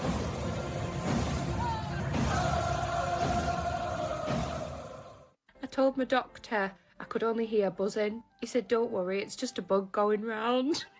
If you're just finding my content, I'd like to say, welcome to the Freak Show, darling. For the next decade and a half, Atlanta would dominate the National League, returning again and again to the postseason. The once promising Pirates would go in the opposite direction, often finishing at the bottom of the standings. And their supremely talented left fielder, who had almost thrown Bream out, would never again play for Pittsburgh. During the offseason, he would sign the most expensive free agent contract the game had yet seen. He would go on to become one of the greatest and most controversial players in the history of baseball. No one in baseball ever supported Bobby Bonds. The owner, the general manager, the press, the teammates, nobody in the game stood up for the father. So what Barry learned about baseball was great talent matters, great scholarship about the game matters, but you can't count on anybody in this game to stand up for you because they didn't stand up for my father.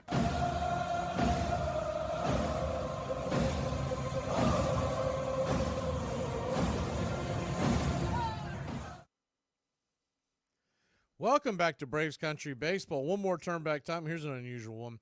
In 1977, after being informed that teammate Claudell Washington wears his number 15 number, the A's new slugger Dick Allen asked to wear number 60, adding an unusual request.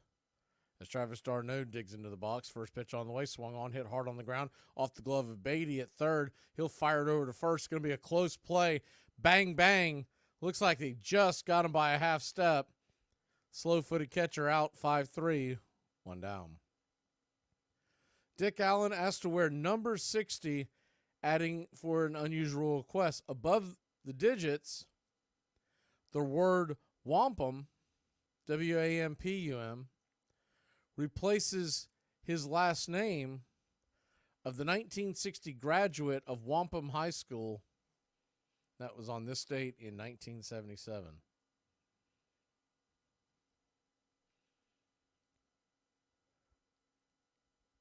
Jared Kelenic takes the first pitch for a strike.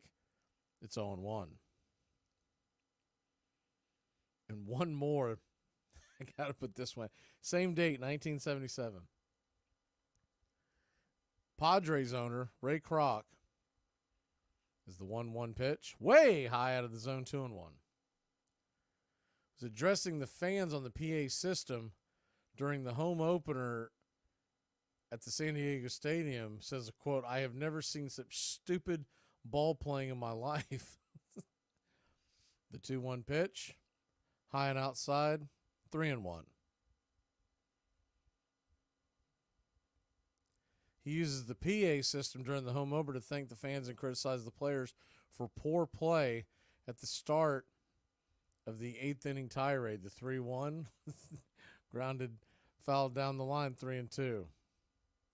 In this same game, a streaker jumps over the railing of the stands in left field and runs across the field, and he does a play-by-play on the PA system.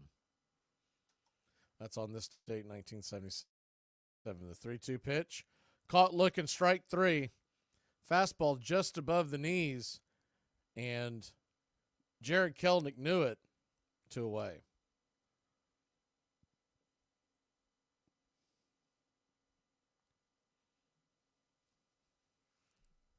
So 2 down. That'll bring Ronald Acuna Jr. to the plate. Acuna, first pitch on the way, swung on, pops it up high in the sky. Should be an easy play for Marte in shallow right. It is, and that'll end the inning. 3 up, 3 down. The bottom of the order and Brandon Nimmo are due up for the Mets here heading to the 9th. Hey, so to the guys that go to the gym every day for no reason at all, why? Dad, teacher said we could be anything we wanted to be. She wasn't talking to you, son. Go in the backyard and practice digging some holes. While we all know the Muffin Man from the world-famous nursery rhyme, many don't know that it is based on a harrowing true story. Between 1589 and 1598, a man known as Frederick Thomas Linwood resided on Drury Lane in Victorian London. During his daily deliveries, he would lure children away from their homes by tying none other than, you guessed it, a muffin to a string, making him one of the first documented serial killers in history. As a result of Linwood terrorizing the streets of London, the nursery rhyme we all know today was created as a way to keep kids safe and raise awareness, and now is a prominent nursery rhyme that many don't know the dark origins behind. Armchair. Damn it, are you eating my egg? Well, yeah, I got hungry. We never got our fish and chips. You that was the only one in the nest. Nest? What? Where'd you get this egg? And why are you going around stealing eggs from nests and trees? Well, it wasn't in a tree, it was in a hole. Yeah, I mean, it's like a rat's egg or something. As he approached the record, Ripken quietly waged a solitary campaign to refill half-empty ballparks, one fan at a time. He truly acted like an adult after the strike and saw what he could bring to the game in 1995, even at an enormous cost to himself. Signing autographs for hours and hours. I remember one night when, we came back up from interviewing and finished our stories. It's midnight now, and you look out, and there's still a line going all the way back up into the stands, and Cal is still signing autographs.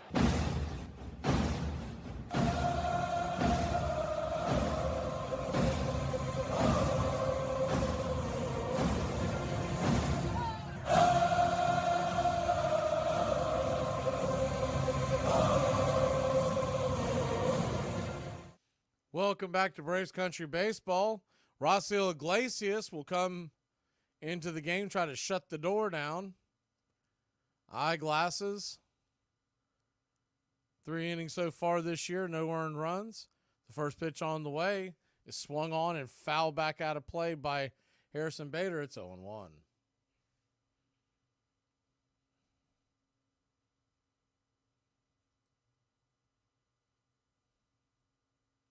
The 0-1.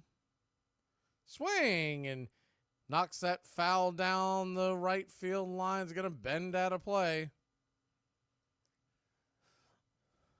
0-2.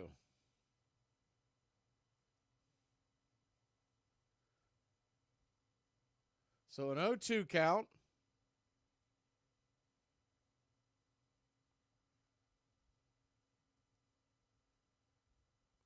Iglesias comes set. Righty, turns and deals. High and out of the zone, 1-2.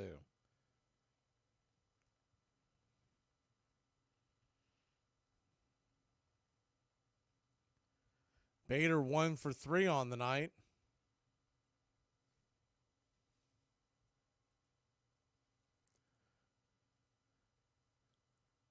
Pitch on the way.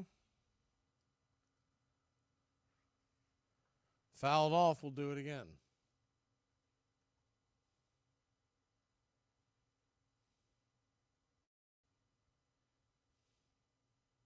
The 1-2 just misses outside.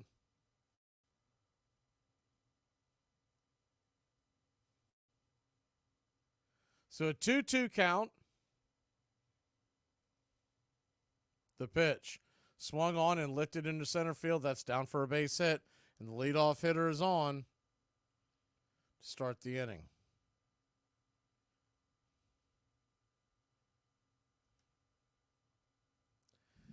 So 1 on, nobody out. Not going to be easy tonight. That'll bring Narvaez to the plate.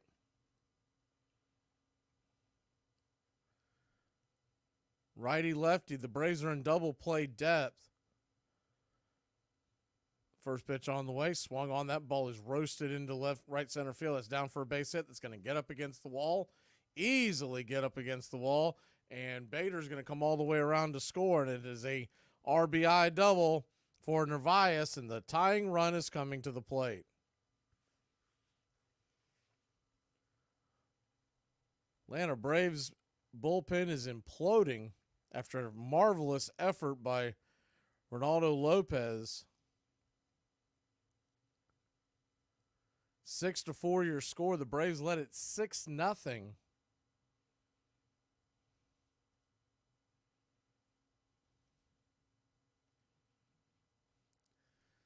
First pitch on the way to Nimmo is right there for a strike on the outer edge. It's 0-1.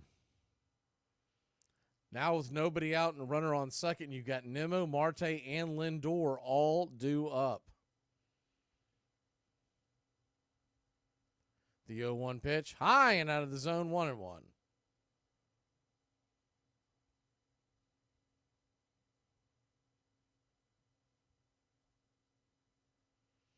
So a 1-1 count. Appreciate the kind words, Connor. The 1-1 swing and a miss over the top, 1-2. Pulled the string on that one.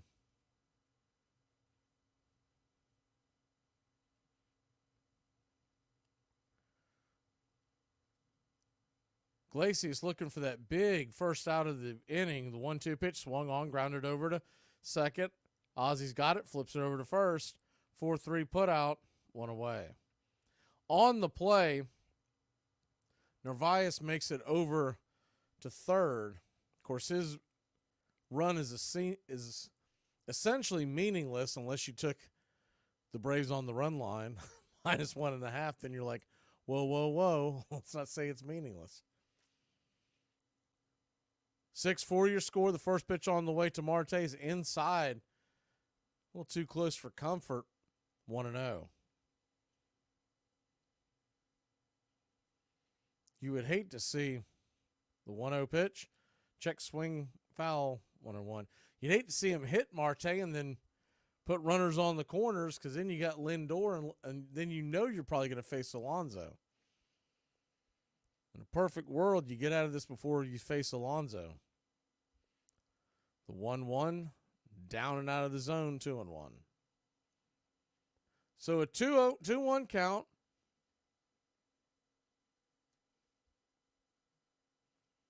The pitch, 3-1. Change up missing, or make that the sinker. Iglesias struggling here in the ninth. The 3-1 pitch, swung on, chopped over to Ozzie at second. He's got it, flips it over to first. It's a 4-3 put out, 2 away. On the play, Narvaez does score. So Lindor will come on, representing the tying run.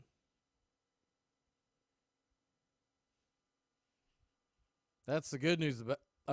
That's the bad news. The good news is if you get Lindor here, you don't have to face Alonso. First pitch on the way, swung on and hit into center field. That's going to get down for a base hit.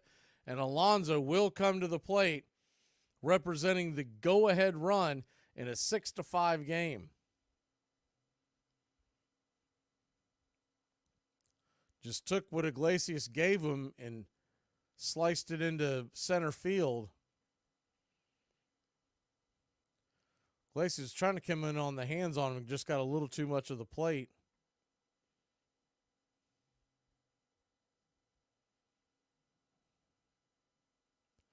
Righty-righty matchup, the pitch.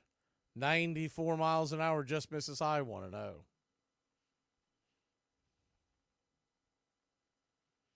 The 1-0.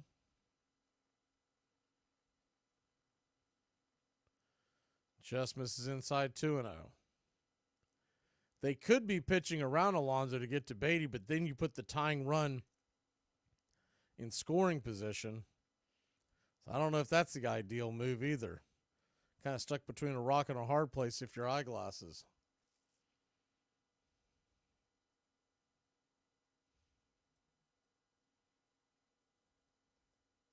The 2-0 pitch, right there at the knees for a strike, 2-1. Tell Alonso's trying to work the count. I think he can sense that Iglesias doesn't have his best stuff right now. 20 pitches in, longer that closer goes, he knows he's got the advantage. The 2-1 pitch, swing and a miss.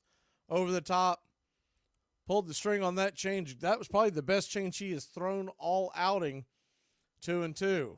So 1 strike away here for the faithful that have stood here in the rain in Truist Park. Mets down to their last strike, their last out, but Alonso stands at the plate. The pitch, swung on, rifled foul down the third base line. Just under the diving glove of Austin Riley. We'll do it again at 2-2.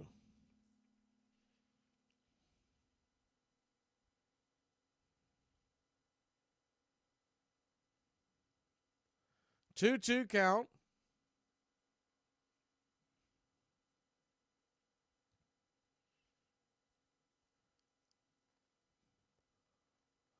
Alonso uses his timeout. Climbs back into the box. The pitch. Swing and a miss. Strike 3. Braves win. Braves win. Your Atlanta Braves win. Pump those eyeglasses, boys and girls. The Atlanta Braves hold on to one that really never should have been this close. The bullpen, really the story. But Atlanta gets a 6-5 victory. We will be back in a flash. The postgame show here on Braves Country. Keep it locked in.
You're in Braves country.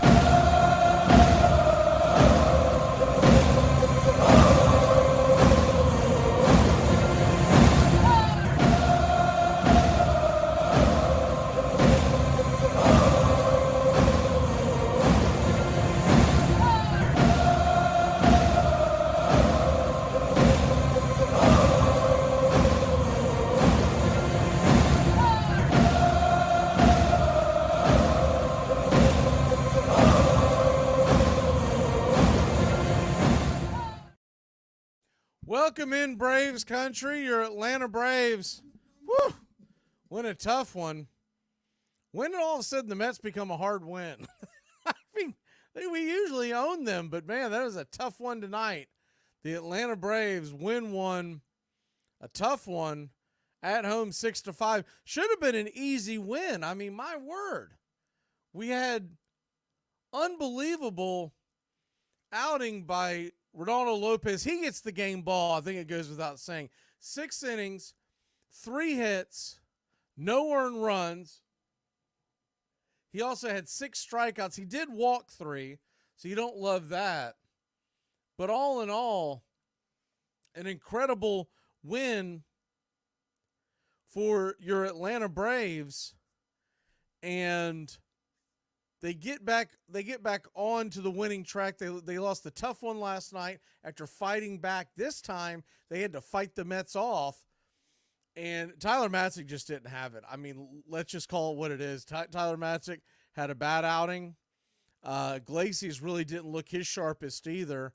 Now, he's looked pretty good so far this year, but this is by far his worst outing. Matzik, 3 hits, 3 earned runs, 1 strikeout. And now we're talking about, I'm going to put the open up the phone line, the number in the chat.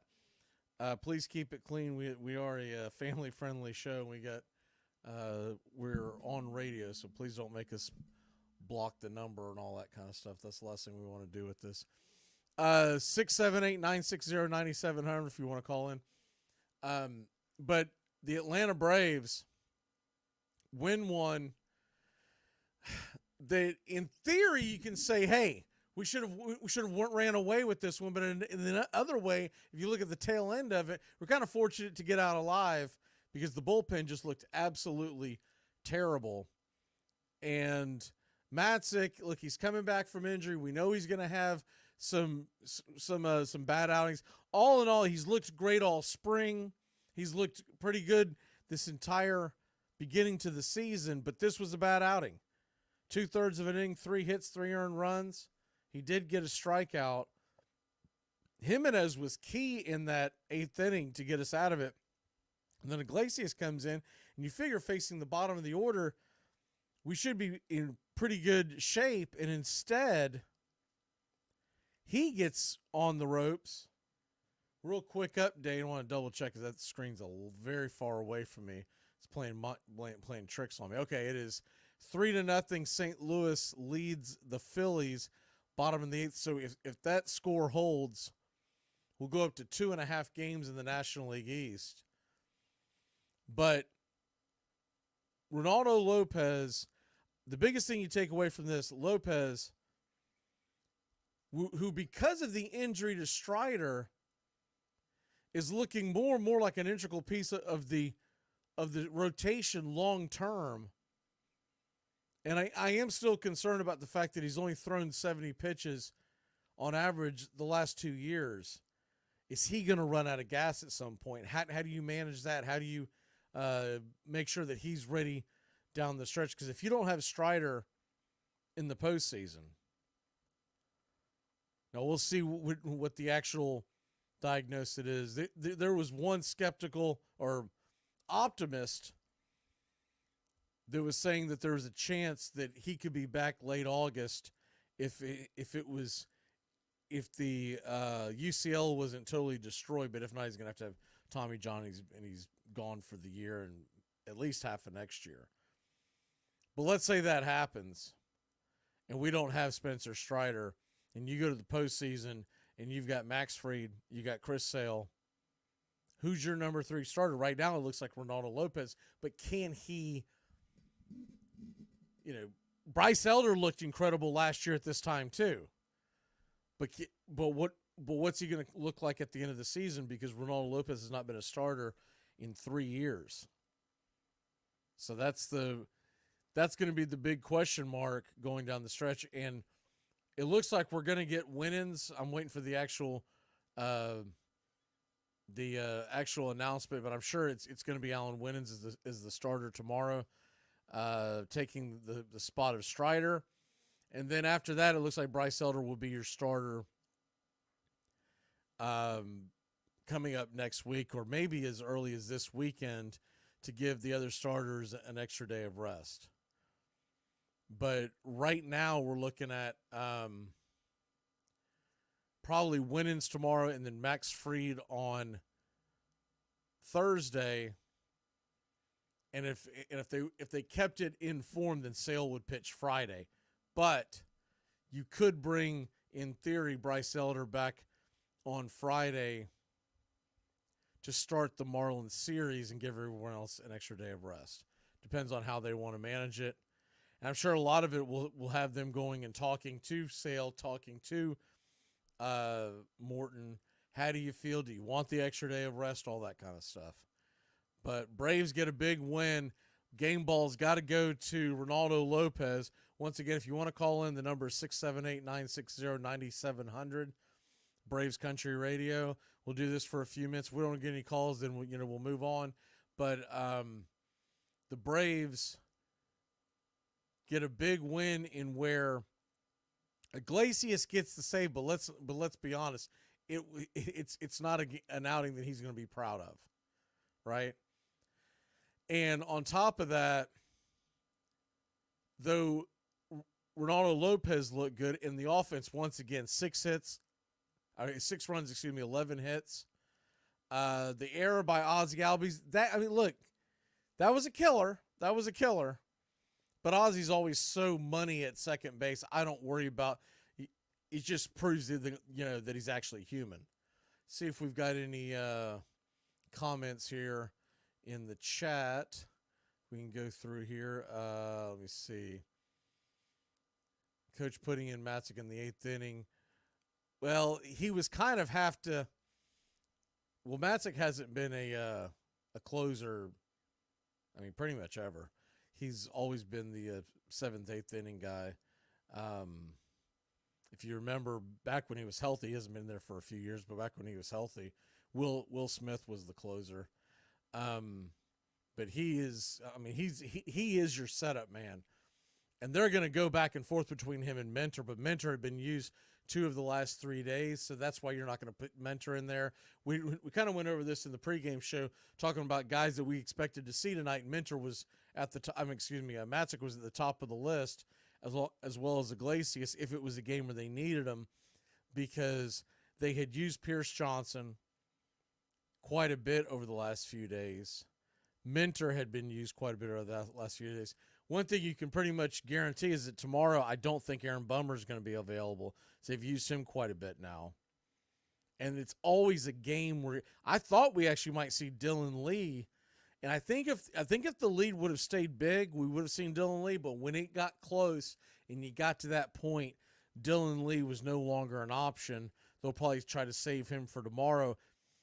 And if Winans gets the start, and it looks like he's going to, you could use Dylan Lee to bridge into the back of the bullpen along with Jesse Chavez, which wasn't used tonight.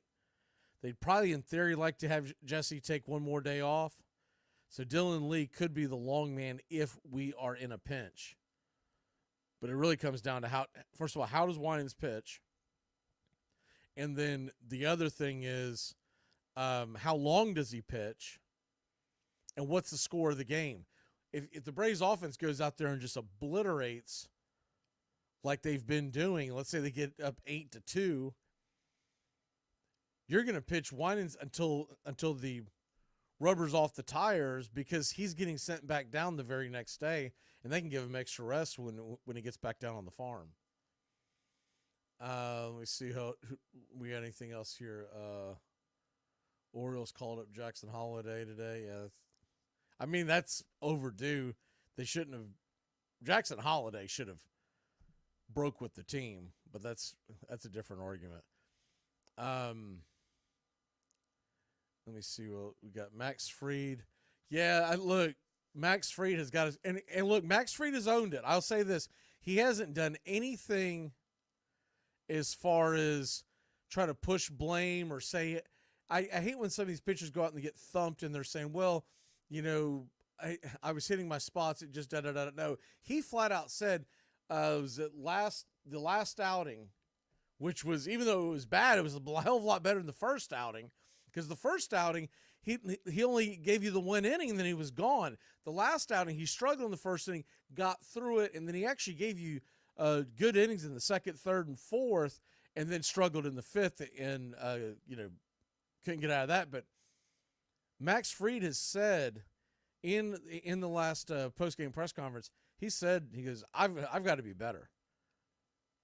And he didn't say it, but we know what he means. He's got to be Max Fried. Because he didn't get the opening day nod because Spencer Strider was starting to become the heir apparent. Well, hey, guess what, Max? You're now the ace again. I don't think you ever really left as being the ace, but it was going to be like a 1A and 1B type thing. You're the ace.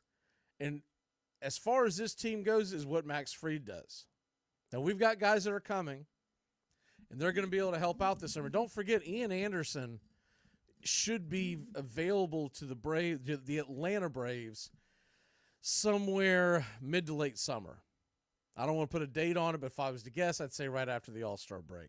In a perfect world, he's back in mid to late June, but these things always seem to not go exactly to because even if he can come back, let's say they play it out and they're like, man, we could put him out there June 15th.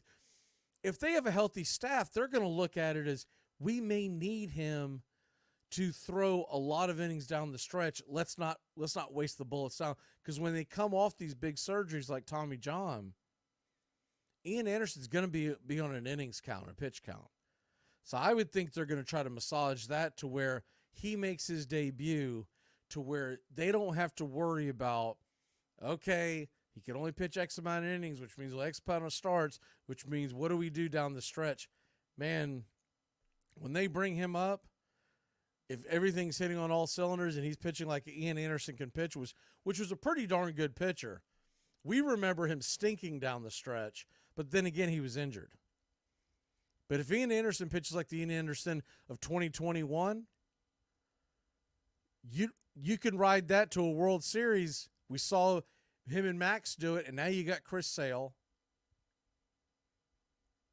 And hopefully Charlie Morton doesn't break his damn leg again. And then, of course, you got Ronaldo Lopez, Bryce Ellis. I mean, there's a lot of depth on this pitching staff that you like. But look, it's a long season. It's a grind. It drives us crazy as fans because we see things night in and night out. And I'm just like you. I hang on every pitch, and you almost like overreact to almost every pitch in every game. But that's what makes us fans. But when you get done with the 162-game season, you know you're going to need about a dozen to 15 starting pitchers to make it through, and Alan Winans is going to be one of them. It looks like he'll be starting tomorrow. I just saw some news break, and they're pretty much confirmed. They haven't absolutely checked off on it, but there's a couple of the writers that have pretty much said that it's been confirmed. See, anything else? I don't think we're getting any calls tonight, so I think I might close this up. But it's good seeing everybody. See, take a couple other things.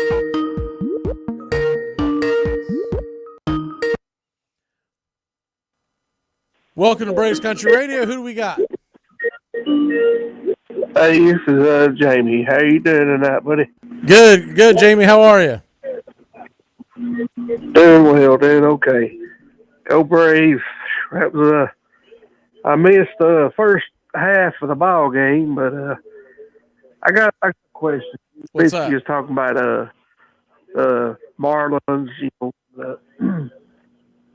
with Sale and Bryce Elder. In my opinion, I think get Elder in there get him, sorry about that. Get him in there and get him a start early in the year. Yeah, he's going to be. See what you do. And that's my question. I mean, what would you do if you was Snicker? About Bryce Elder? Is that what you're asking? Yeah, getting him, get his first start early in the year. Yeah, so the assumption right now is that Bryce Elder is going to get the start in the next 5 to 7 days. He pitched Saturday in the minor leagues, so on normal rest, he would be as early to pitch would be Thursday, but that's Max Fried's day. So the earliest that you would expect Bryce Elder to pitch would be Friday, but they could push it back because they may just wait until next week. But Winans is going to get the start tomorrow most likely, just because they're not going to put Elder on short rest. Okay, all right. Did that answer it for you? Yeah. My phone's kind of messing up right now too. So, but right, anyway, I enjoy watching your radio and stuff. So I'll let you go and go Braves. All right. Thanks for calling, Jamie. Good hearing from you. Go Braves. All right, bye. So a couple of other things that we had going on tonight as well. So look, he didn't hit one out, but hey, Acuna 2 for 3 tonight, and he's starting to hit the ball hard, and it's only a matter of time before the ball starts leaving the building. The other thing is the base running. Acuna was flying around the bases tonight. He had 3 stolen bases. And when you consider, 3 stolen bases and 2 base hits,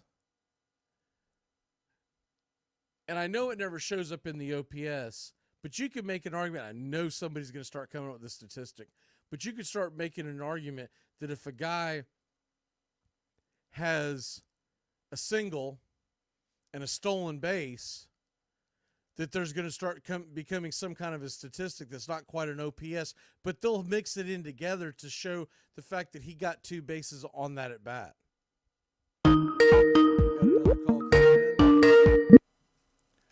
Welcome to Braves Country Radio. Who do we got this tonight? Hey, Matt, this is Brian Gilmore. Hey, what can we do for you? Hey, I just wanted to comment on the fact how about the acquisitions that we made this offseason. I mean, Kalanick, Sale, Lopez. If we didn't have those guys, we'd be in some serious trouble right now. Absolutely. I don't know. You think about, okay, just take tonight's game. So not only was Lopez phenomenal, right? And Kalanick only got the 1 base hit, but he made that incredible defensive play where he gunned down Bader, who was trying to stretch the single into a double, right? And he's made, I mean, I'm thinking off the top of my head, he's made at least a handful of really good defensive plays. I think about the catch that he made in Philly. I mean, it's not just with his bat. It's defense. It's all around. Yeah, I agree. 100%. In base running, that he is the anti-Eddie Rosario, and I know we'll always love Eddie for the big moments that he had in 2021 in the playoffs, but Eddie Rosario was mid at defense at best, right? Right. He would make some spectacular defensive plays, but then there's other times where you'd be scratching your head going, what the hell is he doing out there? Kelenic he's impressed me. When he struggled in the spring with his bat, I wasn't that concerned with it because I figured, hey, if Anthopoulos sees something, let's give it a while. But he has come out just ripping out of the gates. He's hitting 462, a 1094 OPS, and then once again, the defense is. And I'll tell you something else that I think is going overlooked. Aaron Bummer has already given us some very important innings. And Exactly. Those fireball and relievers, they've come through in the clutch when we've had trouble with Max Fried and Absolutely. And I'll tell you something You else. know what I'm saying? I'll tell you something else that probably goes overlooked too, and I'm probably as guilty of overlooking it as anything else. What about the minor moves that they made? Things like when they seeped through to get Chadwick Trump back off of waivers after they released him at during the spring, right?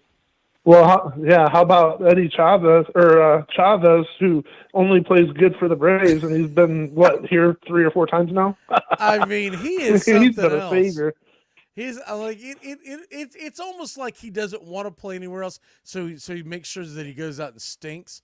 He's like, don't worry, the Braves will bring me back. No kidding. And no kidding. Not to mention the fact that in the offseason, and these were minor moves that I think Braves fans paid attention to it, but I'm talking about like national media. No one was talking about the fact that they brought back on very club-friendly deals that they brought back Joe Jimenez and Pierce Johnson, and they've got them locked up for the next few years. Hey, I wanted to ask you a question about Pierce Johnson. What's that? Is it normal to see like that many curveballs that he's been throwing here lately? You know what I'm saying? So he's pretty much being told to do it. He's being told that. Wow, that's a lot of curveballs. Yes. So now I am a little concerned about not just people timing at the curveball, but also what's that going to do to his elbow. Thankfully, he's not a starter. But I also like what Kevin Seitzer and Chipper Jones have done with Kelenic in helping him with his approach and batting. Yeah, that's been huge. I hope he never leaves. Kevin Seitzer is one of the more underrated coaches in all of baseball. He's elite. Yeah, I was sad when Ron Washington left. Yeah, it was just a sigh of relief. He's another one, like elite defensive coach. he was, but I knew Ron wanted to be a manager. Yeah. I don't know if Seitzer has that same desire. I hope he never leaves Atlanta. Not. That guy. I mean, I don't know what the hell he does, but he is a damn hitter whisperer. You know? Exactly. It seems like he goes and just makes a couple. When they first brought in Kelenic, they talked about how they went straight to Seitzer and asked him, "Well, what are you going to get him to do differently?" He said, "I'm going to let him hit for first couple of weeks, and let's see what happens." And then he talked about watch him. Yep. He talked about later on how Kelenic started coming to him, and once he came to him, he knew that he was open to some adjustments. And just being able to read that, a lot of it's not just the talent that Seitzer has, but it's also the wisdom that he has, not going over there and just jumping on some 23, 24-year-old kid, say, this is the way I want you to do it, and throwing too much at him. But well, you got a really good point there, because if Seitzer would have just said, "Hey, this is the way you need to do it," before he was willing to just say, "Oh, I'm open for it," then he might have not he might have done it, but unwillingly. I don't know if you know what I mean. But the thing is that, and I know all of us have played a lot of sports, but if you don't believe in the change you're about to do, it's not always going to work, because you might be in the back of you might be putting on a brave face and say, "Yep, it's what coach wants me to do," but in the back of your mind going, "But dude, I've always done it this way." And he came to Seitzer and mentioned his leg kick and how he thought that the leg kick was throwing off his rhythm. And Seitzer told him, he said, "You've got enough power. You don't have to do that leg kick. Just bring it up and bring it down." For people who didn't see him in the spring, it was a very exaggerated leg kick. And I mean, it was coming fully high up and slamming down, and he's trying to torque it out. And the moment he started just kind of sliding through the batter's box and going through the swing, he's been ripping it ever since. Tomorrow, Well, it's one Jose more. Quintana, I'm by the sorry. way. Go ahead. No, I Go was ahead. looking it up. It's Jose Quintana tomorrow for the Mets, and he's pitched pretty well. He's a left-hander, so I expect we're going to see Adam Duvall out there tomorrow night. Okay. Well, one more real quick thing. I put this on your podcast earlier. Mm-hmm. One really nice bright spot I've seen this year, and it could be very well, but we played a lot of small ball. It hasn't just been all about the long ball or nothing. You know what I'm saying? Like, Yeah, that's it's a good been a point. lot of. That's a good point. A lot more consistent. I don't know how long you've been watching the Braves, but I don't miss the team from 12 years ago that was all or nothing home run or strikeout. Right. Yep. You know, yeah, I've been watching it forever. Like, you wouldn't believe me if I told you. The thing that pops in my head, we had the Uglas and we had the Uptons, and other than Freddie Freeman, they were all just swinging out of their shoes. I was like, man, I used to watch that and go, God bless what it was a terrible watch, not to mention the fact you didn't win a lot of games that way, but it was a terrible watch. It's so much more fun to see these guys put the ball in play. And I'm with you. Yep. And some of it has to do with the baseball rules being changed. But I love the fact that you see the ball in play. You see the guys going first to third. You see the guys trying to steal. I mean, Acuna with 3 steals tonight. That's the kind of stuff that goes. Yeah. All they'll be talking about tomorrow on baseball radio around the Atlanta area is how Acuna still doesn't have a home run. It's like, dude, who gives a damn? He'll come. He's going to hit bare minimum if he stays healthy. He'll hit 25 to 30 home runs. But he'll probably get close up to 40 again. These guys go through these types of streaks. You got anything else? No, I'm good. Thanks for taking my call. All right, brother. It's good talking to you. Call back anytime.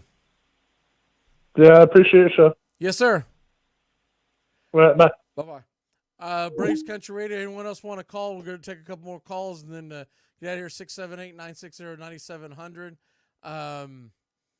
Braves win it 6-5. 6-5. Tomorrow it's Jose Quintana, and it looks like it is going to be Alan Winans. Going to double check that one more time.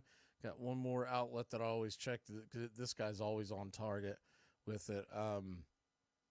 But if it's Winans, you just got to be ready to deploy the bullpen and see. Yep, it is. It's officially. All of them are tweeting it right now. Alan Winans starts tomorrow, so it'll be Winans. And like I said before, the guy and I kind of figured they were holding him out tonight because they may need to use him. Dylan Lee and a combination of him or Jesse Chavez, because those guys have the experience to go multiple innings. And Jesse Chavez can, because he didn't pitch tonight, and he didn't pitch that deep the other night, he could probably give you an inning or two. But in a perfect world, Winans goes 5, Lee gives you at least 1, and hopefully the Braves bats will come into Quintana. Quintana can be nasty. He can be a pain because he's not gonna blow you away. But he's a true pitcher. He goes inside, outside, up and down, changing speeds. He's a poor man's Tom Glavine, and that's what we'll be dealing with tomorrow night. We'll do the pregame show tomorrow night. About 6:45 we'll come on and get you going. First pitch, 7:20, pitch-by-pitch, play-by-play. Have a great night, Braves country, and please hit that like and subscribe button before you walk out the door. Braves win. Braves win. Your Atlanta Braves win. 6-5. Wasn't easy. But I'm going to go crush some tons and get ready for tomorrow. Y'all have a good one. You're in Braves country.